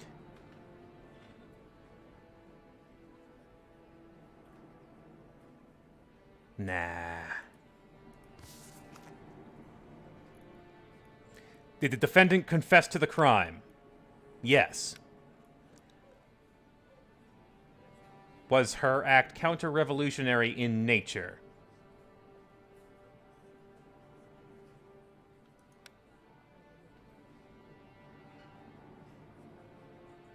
Yes. What are the define's confirmed political affiliations? Oh, you guys are gonna have to, help me out here. It's Jacobin, right?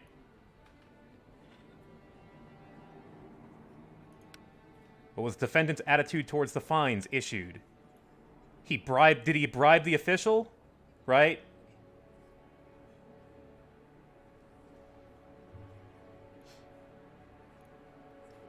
Hang on.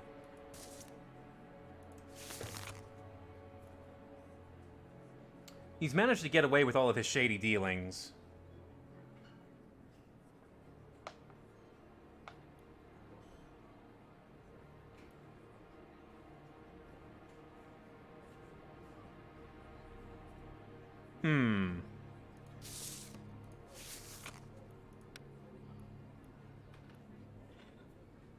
What is it exactly?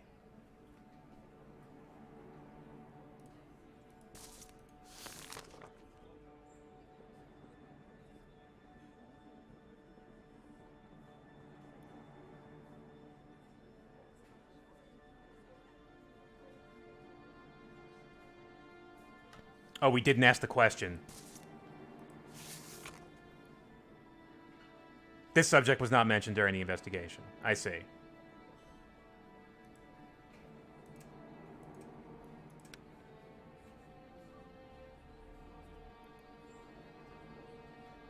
I'm gonna say he bribed the official.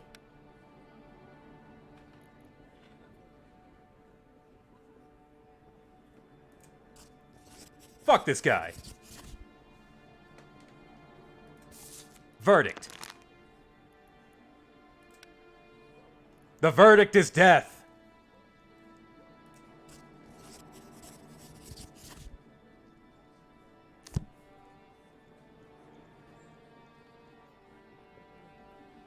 I sentence Citizen Lucien Blanchot to the guillotine. Lead the condemned out. Unthinkable! A death sentence for a minor wrongdoing. I object. Let's see how fresh he stays now. I have friends in high places. You'll regret this, you incompetent wretch. Reputation -1. Influence -1. 2 out of 4. Bad job. Oh, come on. The defendant kind of... yeah, he confessed to the crime.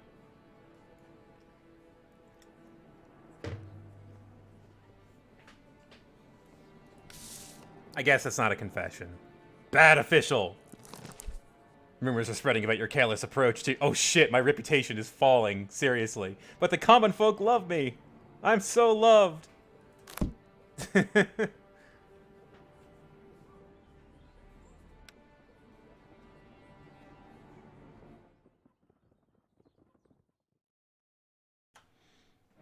It's punishment time! I don't think I'm ever going to stream Danganronpa, so that's all you're going to get out of me for that. I don't know if I could have the patience for it. I played it. Earn the favor of the crowd by delivering a speech or proceed directly to the execution. Well, you know, the common folk already love me. Remember, once you start your speech, there is no going back. An awkward or clumsy speech will earn you nothing but ridicule from the audience. Ridicule. Depending on your reputation, the crowd will be more or less aggressive. Speak to the common folk. Strategy building. Before attempting persuasion, you may explore different approaches to all the topics of conversation. After employing every kind of emotion, you'll receive an evaluation of your choices. Higher reputation, the more you know about other speakers' attitudes. You can also obtain this information by spending influence points. Okay.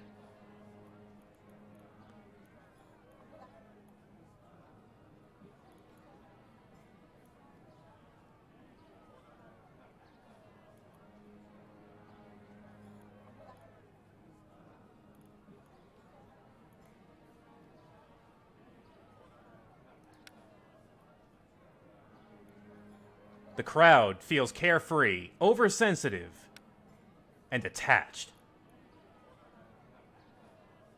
Let's be manipulative. Aggressive towards the defendant, and aggressive towards revolution. A very weak argument. Let's see how this goes.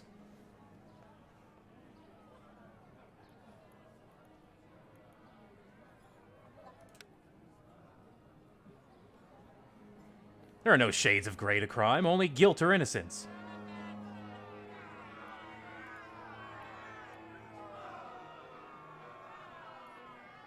Alright, maybe humility? By passing this sentence, we are making our streets safer. I am not mourning the one being guillotined, but us, his victims. Okay, a little better. What is carelessness? Chop, chop, no time to waste. Yeah. Oh, so they're carefree, so they don't give a shit. Ah, my reputation went down. For a few rotten apples. Have you lost your minds? We must call in Robespierre. Yeah, so that strategy planning is like an initial try. Off with his head. Pull the rope.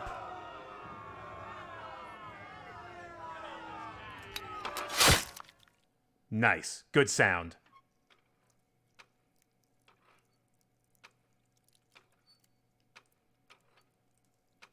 Good shot. Very good shot. You don't show it, but you just show the audience just staring. Well done. Like, they could have made that super bloody, but, like, that's not... I don't know. That's not the most satisfying thing of it. It's really, like, more the, like, the spectacle of it and how the audience is there for me. Newbie, Twitch is pretty borked today. You know what? Let's try it again. Let's try it one more time, shall we? Let's do the stream name again. Let's try it.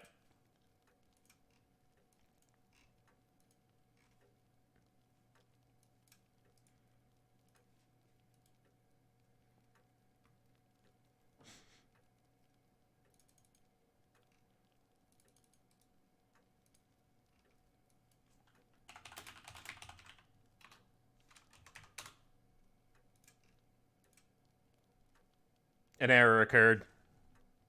I tried it. Due to the establishment of a revolutionary tribunal, we need to prepare an official stamp. I was told to ask you, citizen, because President Devoy is indisposed.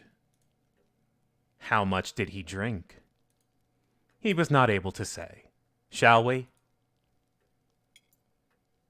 I get a stamp. Guys, I get a stamp.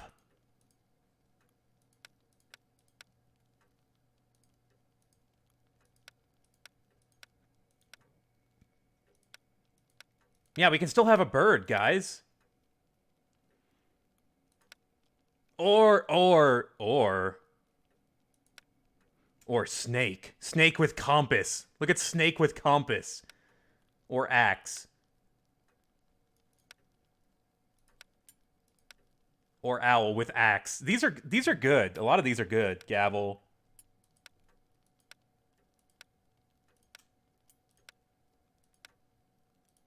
A lot of good ones here.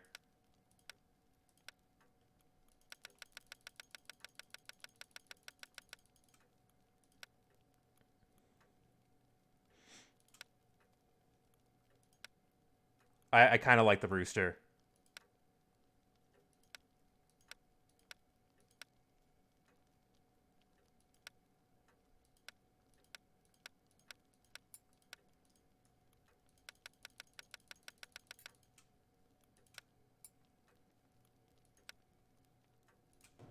There it is. There's our seal. Fideli.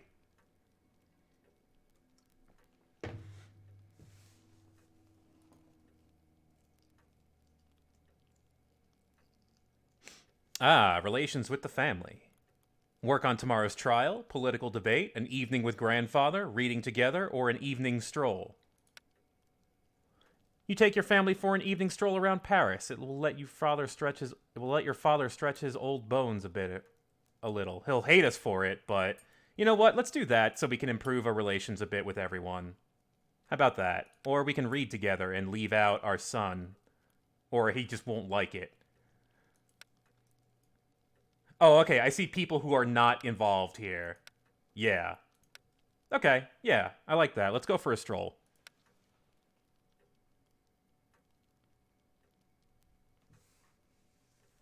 Okay.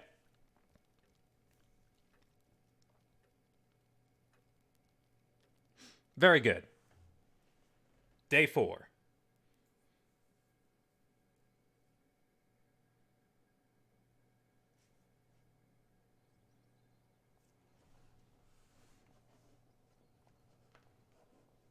Matthew Burrell. Who is this guy again? Was he the military guy? Tragically, we are losing control of the streets. People feel betrayed by the king, and some believe him to be a spy trying to elude justice. Special means are recommended when suppressing unrest. We only need an opinion from the judges to make sure we are working legally. In other words, you need their blessing to shoot at protesters. People can't control their emotions and are hurting other citizens as a result. Look at the windows. Next time they may do something worse than just throw rocks. Yeah, this is the National Guard guy. It pains us to see unrest growing in the streets of Paris. Commander-in-Chief Burrell has informed us that the Guard is no longer able to control the situation through peaceful means. It is recommended that he be allowed to use more immediate methods to protect the innocent civilians, but we would like to know the tribunal's opinion on the matter. Oh boy. Do we accept the use of force against people? The people already like us. I feel like, well,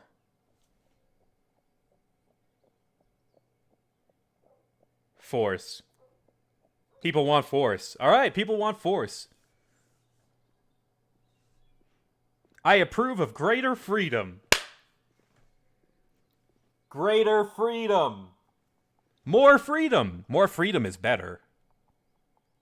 Who are you to argue against that? It's not the kind of thing you can argue against, my friend.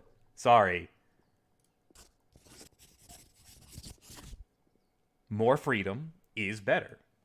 The freedom to shoot some people so they don't get out of hand. Oh.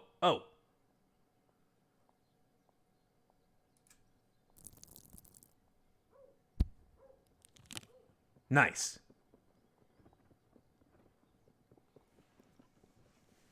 Let's hope it's not too late to stop this madness. That is an interesting euphemism for musket fire.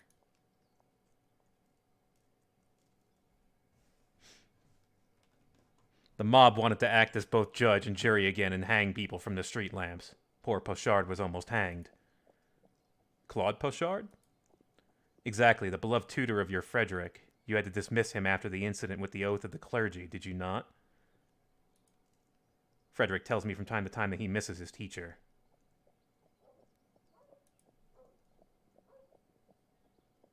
What are you doing? The trial's about to begin. It's about Monsieur Pochard. He's been accused of counter-revolutionary activities. Oh boy. You know him. It can't be true. It's not so simple. Leave before somebody hears us. Oh boy. Go home. Think about the family for once at least.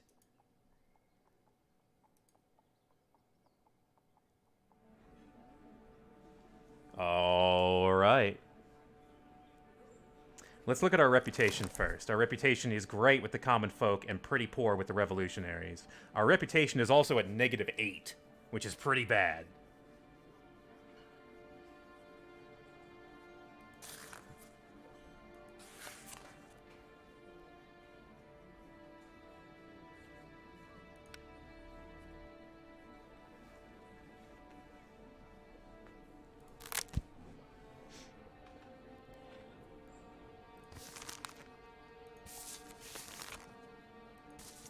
Okay.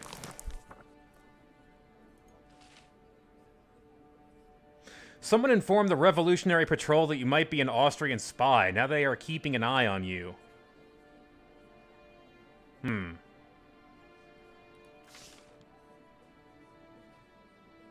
Rumors about your careless approach to your duties are spreading. Sometimes the smallest selfless gesture can mean the world to someone.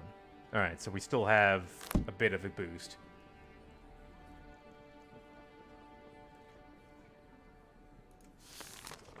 Claude Pochard, a 26-year-old vicar and tutor, son of a cobbler, believes in Enlightenment ideals. After refusing to adjure the civil constitution of the clergy, he was removed from his parish, prohibited from carrying out his duties and sentenced to banishment. Despite this, he stayed in Paris and continued his work as a tutor, which he started before 1789. So, his crimes are counter-revolution and treason. I'm going through a lot of liquid this stream due to all the reading, but Pochard was captured in the streets by fortuitous circumstance. A guard officer present during his trial a few months ago recognized him and didn't hesitate to act. Following an investigation, Pochard was accused of spying and spreading counter-revolutionary propaganda in order to prepare a foreign intervention that would end the revolution. Correspondence with Archbishop Jean Arsen de Breteuil was found in a room Pochard had been rented from Marie Guimet. In it, the clergyman asked for information about the unrest and the supporters of a monarchy in hiding. Riches were also found, a golden chalice and a reliquary. What's a reliquary? I thought that was a room, or a place where you keep treasures.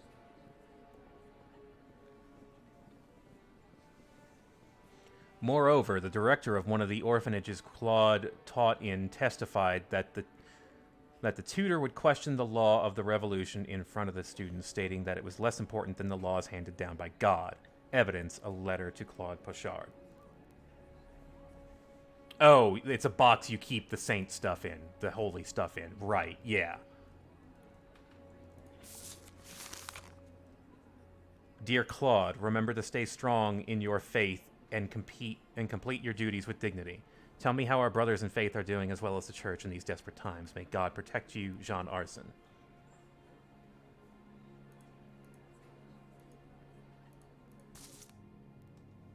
Eight questions to reveal.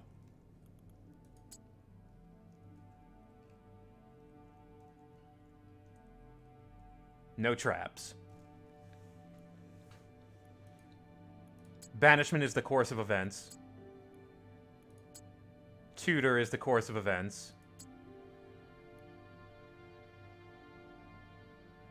Espionage is an accusation. Church riches are evidence. Letter from the Archbishop is evidence. Spreading propaganda is an accusation. Spreading propaganda is also counter-revolution. Parish priest is his personality. Okay, that one made sense to me. That one I got. Even though I didn't really feel like I understood the exact terms of... No, I got it. I think I got it.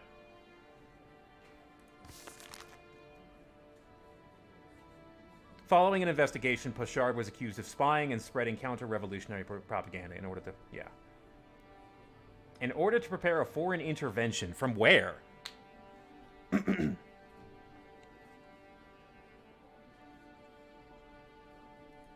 Okay. Well, let's get to it. Monsieur le Juge, you know me. State your personal information or there will be consequences.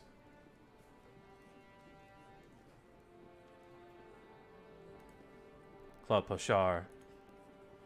You stand accused of spying for the counter-revolutionaries and criticizing the existing order. Do you admit to these crimes? I am innocent. The accusation is exaggerating and comes from the ill will of the accusers, suggesting that the revolutionary government is acting in ill will, typical of a priest.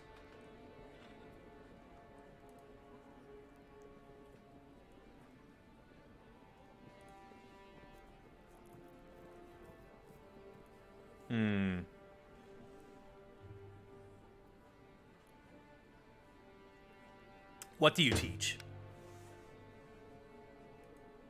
The caregivers in orphanages only pay for reading and writing lessons. So why did the accused teach children that God's law stands above that of the Republic? You spread superstition and counter-revolutionary propaganda. The children I teach are unable to understand such complicated matters. The accused's explanation further incriminates him. If they are unable to understand the topic, why would he even discuss it at all? The church spreads ignorance and takes our money. I was only answering questions from the director of the orphanage in Gambians. I said that God's law stood above my banishment. It is God's law that prohibits me from leaving the country. I have a duty to help those in need. There you go. He didn't leave because of his beliefs. Why did the accused stay in France despite... Oh, well, we already know that. I kind of don't want to kill this guy. Like, I don't see what he did. I don't see what he did wrong, really, aside from, you know, like, yeah, sure, he's a theist or whatever. Not always great with that, but I don't think he's done... I don't really think he's done all that much. That's so terrible.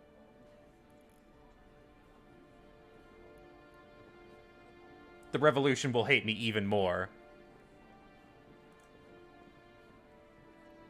Oh, now we got family here. Yeah.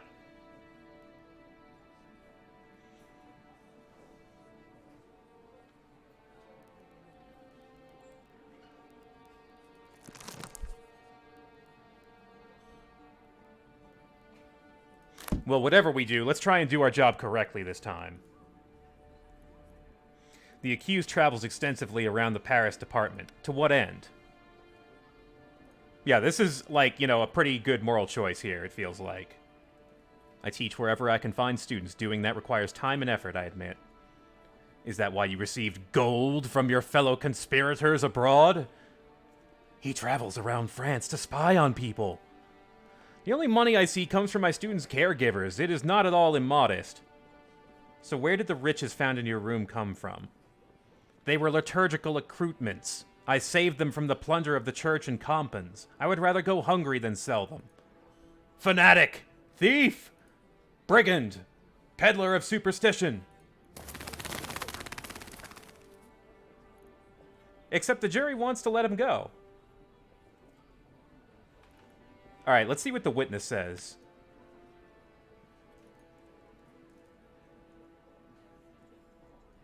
Citizen, what is your name? Marie Gimmet, Monsieur le Juge. Was the witness aware that she was renting a room to an unsworn Catholic priest? Did the accused maintain extensive correspondence? Tell us about the correspondence. Meaning? Did he receive many letters? I don't remember any letters with his name. Perhaps he had a rich social life. Did he entertain many guests? I don't remember anybody visiting him at all. He wasn't there most of the time anyway. He just used the room to sleep. Where would he go? I don't ask my guests about things like that. I don't think this is going to go anywhere, guys.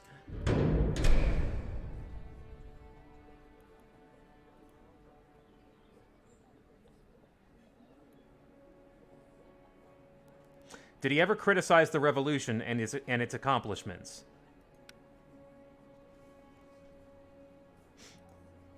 Once he said that instead of beheading, they could do something about economy and teaching, that the children are hungry and, well, can't read or write. Did he ever question the law?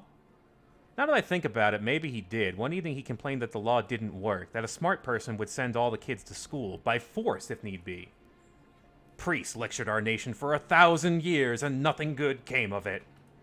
He's right. Wait, sorry. He's right. Fuck him up, Socrates.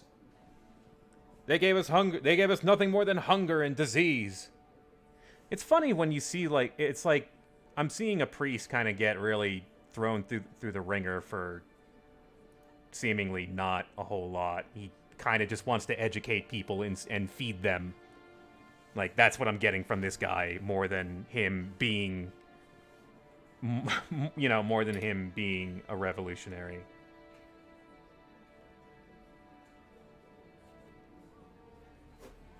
Just what Madame Gimmet said, I only want a decent and universal education for the youngest. Is that really criticizing the revolution? One of its slogans is equality.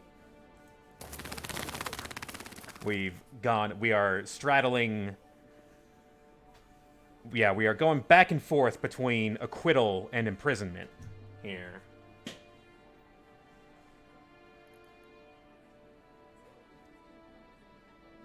I like how we have two questions here.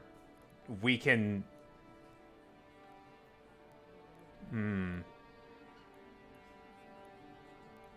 I like how we have two questions that we can phrase differently to sway the jury. Yeah, we do. We should look at the report. Thanks for showing off yet another game I'd have never seen otherwise. You're welcome, Universal, and thank you for that sub for 16 months. In a row, no less. Thanks so much. Did the defendant confess to the crime? No, he did not. He did not confess. He said he was innocent. Was his act counter-revolutionary in nature? A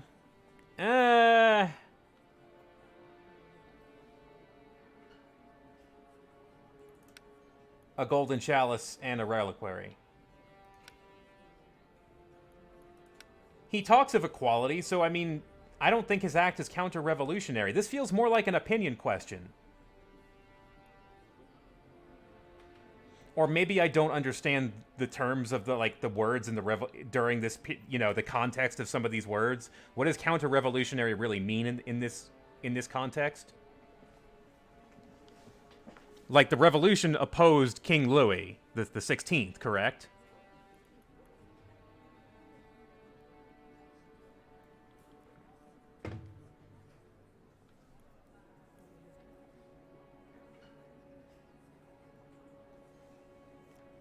Right, I need to ask questions. When and where did the defendant corrupt the people of Paris? During forbidden masses for the children of the orphanage, during arguments with the cafe's Procope's patrons, during reading and writing lessons in the orphanage.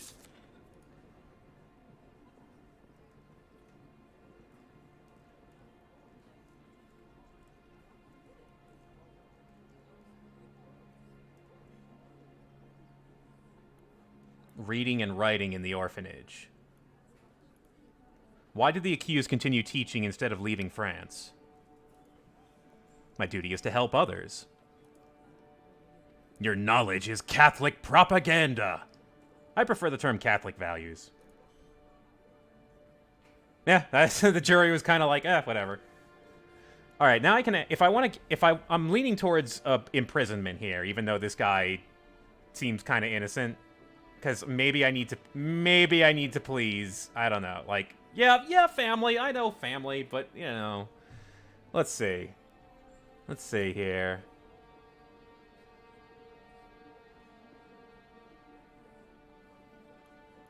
What information did the accused manage to convey to Archbishop de Breteuil? None. I have no connection with the Archbishop. Oh, that's, didn't you have correspondence with him? You received instructions from the Archbishop. Pope's dog! Behead the traitor! It is a simple letter, not instructions, and it is not from the Archbishop, but from my parish priest in Compans, Jean Arsène Caretto. Where is he now?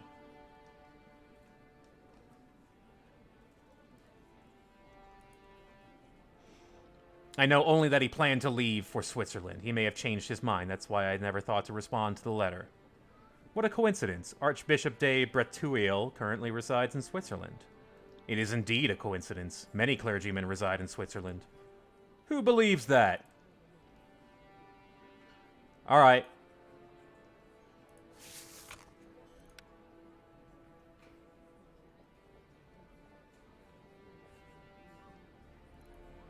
Yeah, shouldn't this one be during reading and writing lessons in the orphanage?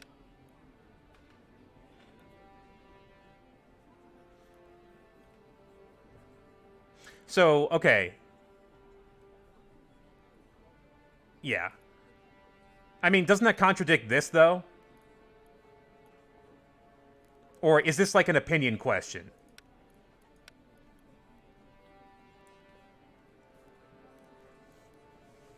I mean, there is a right answer to this, I assume. You can have the wrong opinion. Okay.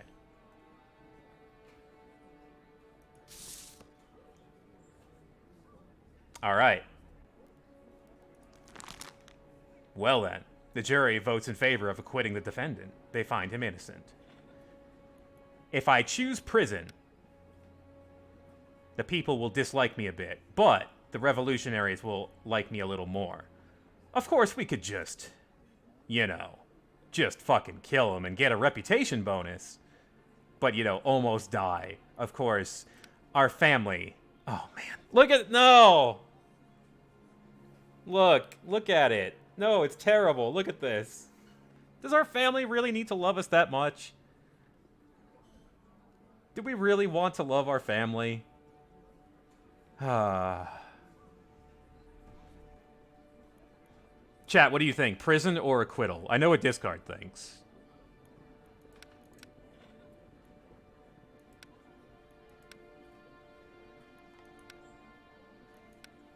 Some people saying prison.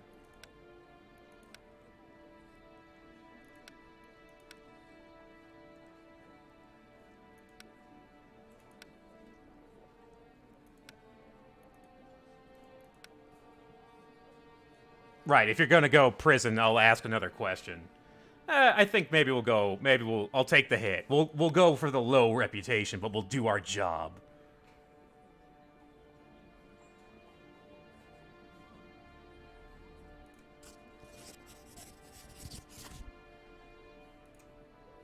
Nice. Now we always do the candle. I'm glad.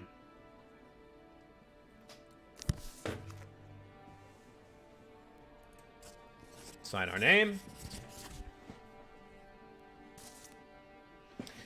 The judgment for Claude Pochard is not guilty. Take the defendant away. Are you mad? You should both be killed. How can you set an agent of the Pope free? 3 out of 4. Good job! His act was counter-revolutionary. I knew that was a contradiction, but I just didn't feel like it was counter-revolutionary in the sense that they were talking about. Alright.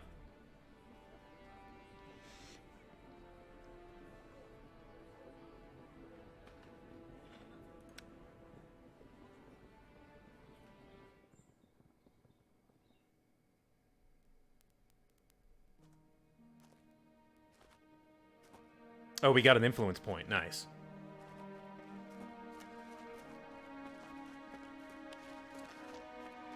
Oh.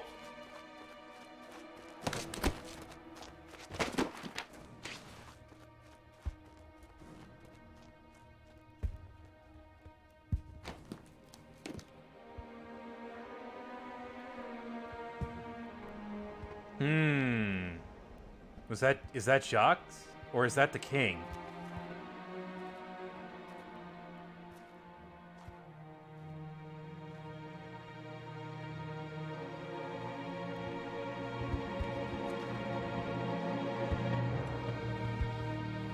One fool spewed out one word too many. The other fired a musket. They fought for freedom.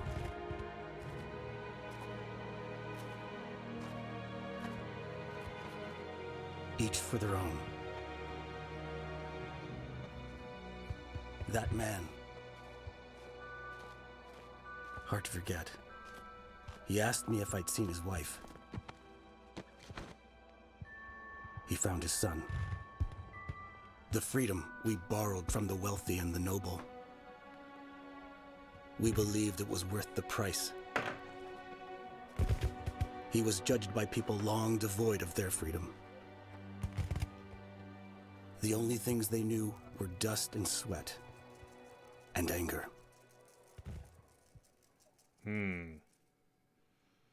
Things are happening.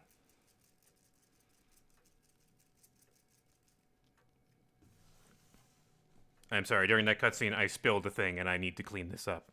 Just give me a moment. I apologize. I got shit all over the place right now.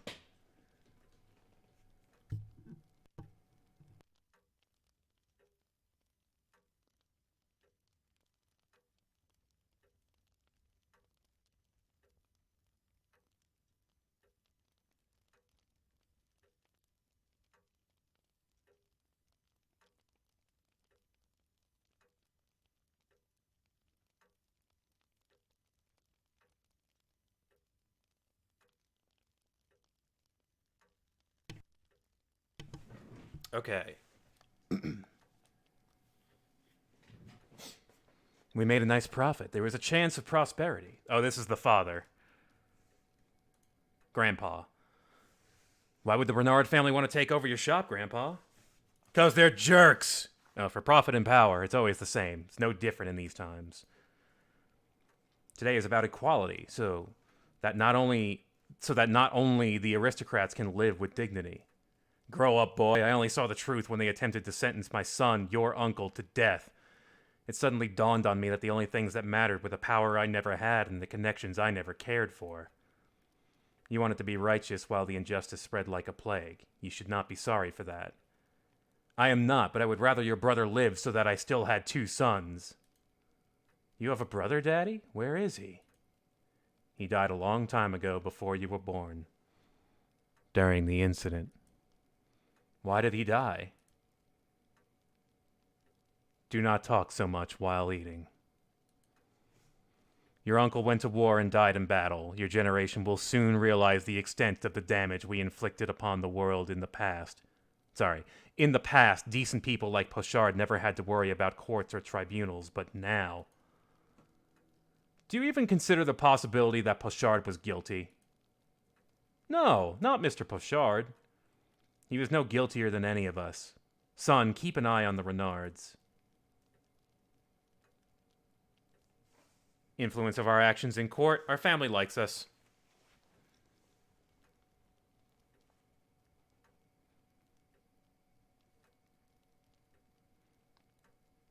Cannot change this event. Burrell and the riot. Oh, everybody hates us because... Right. Yeah, because... Riots. Right, I did that. I definitely did that. I made that decision. Yes, I remember now. I see. Well, let's take a quick break, shall we? We'll be back with more liberty, equality, guillotine.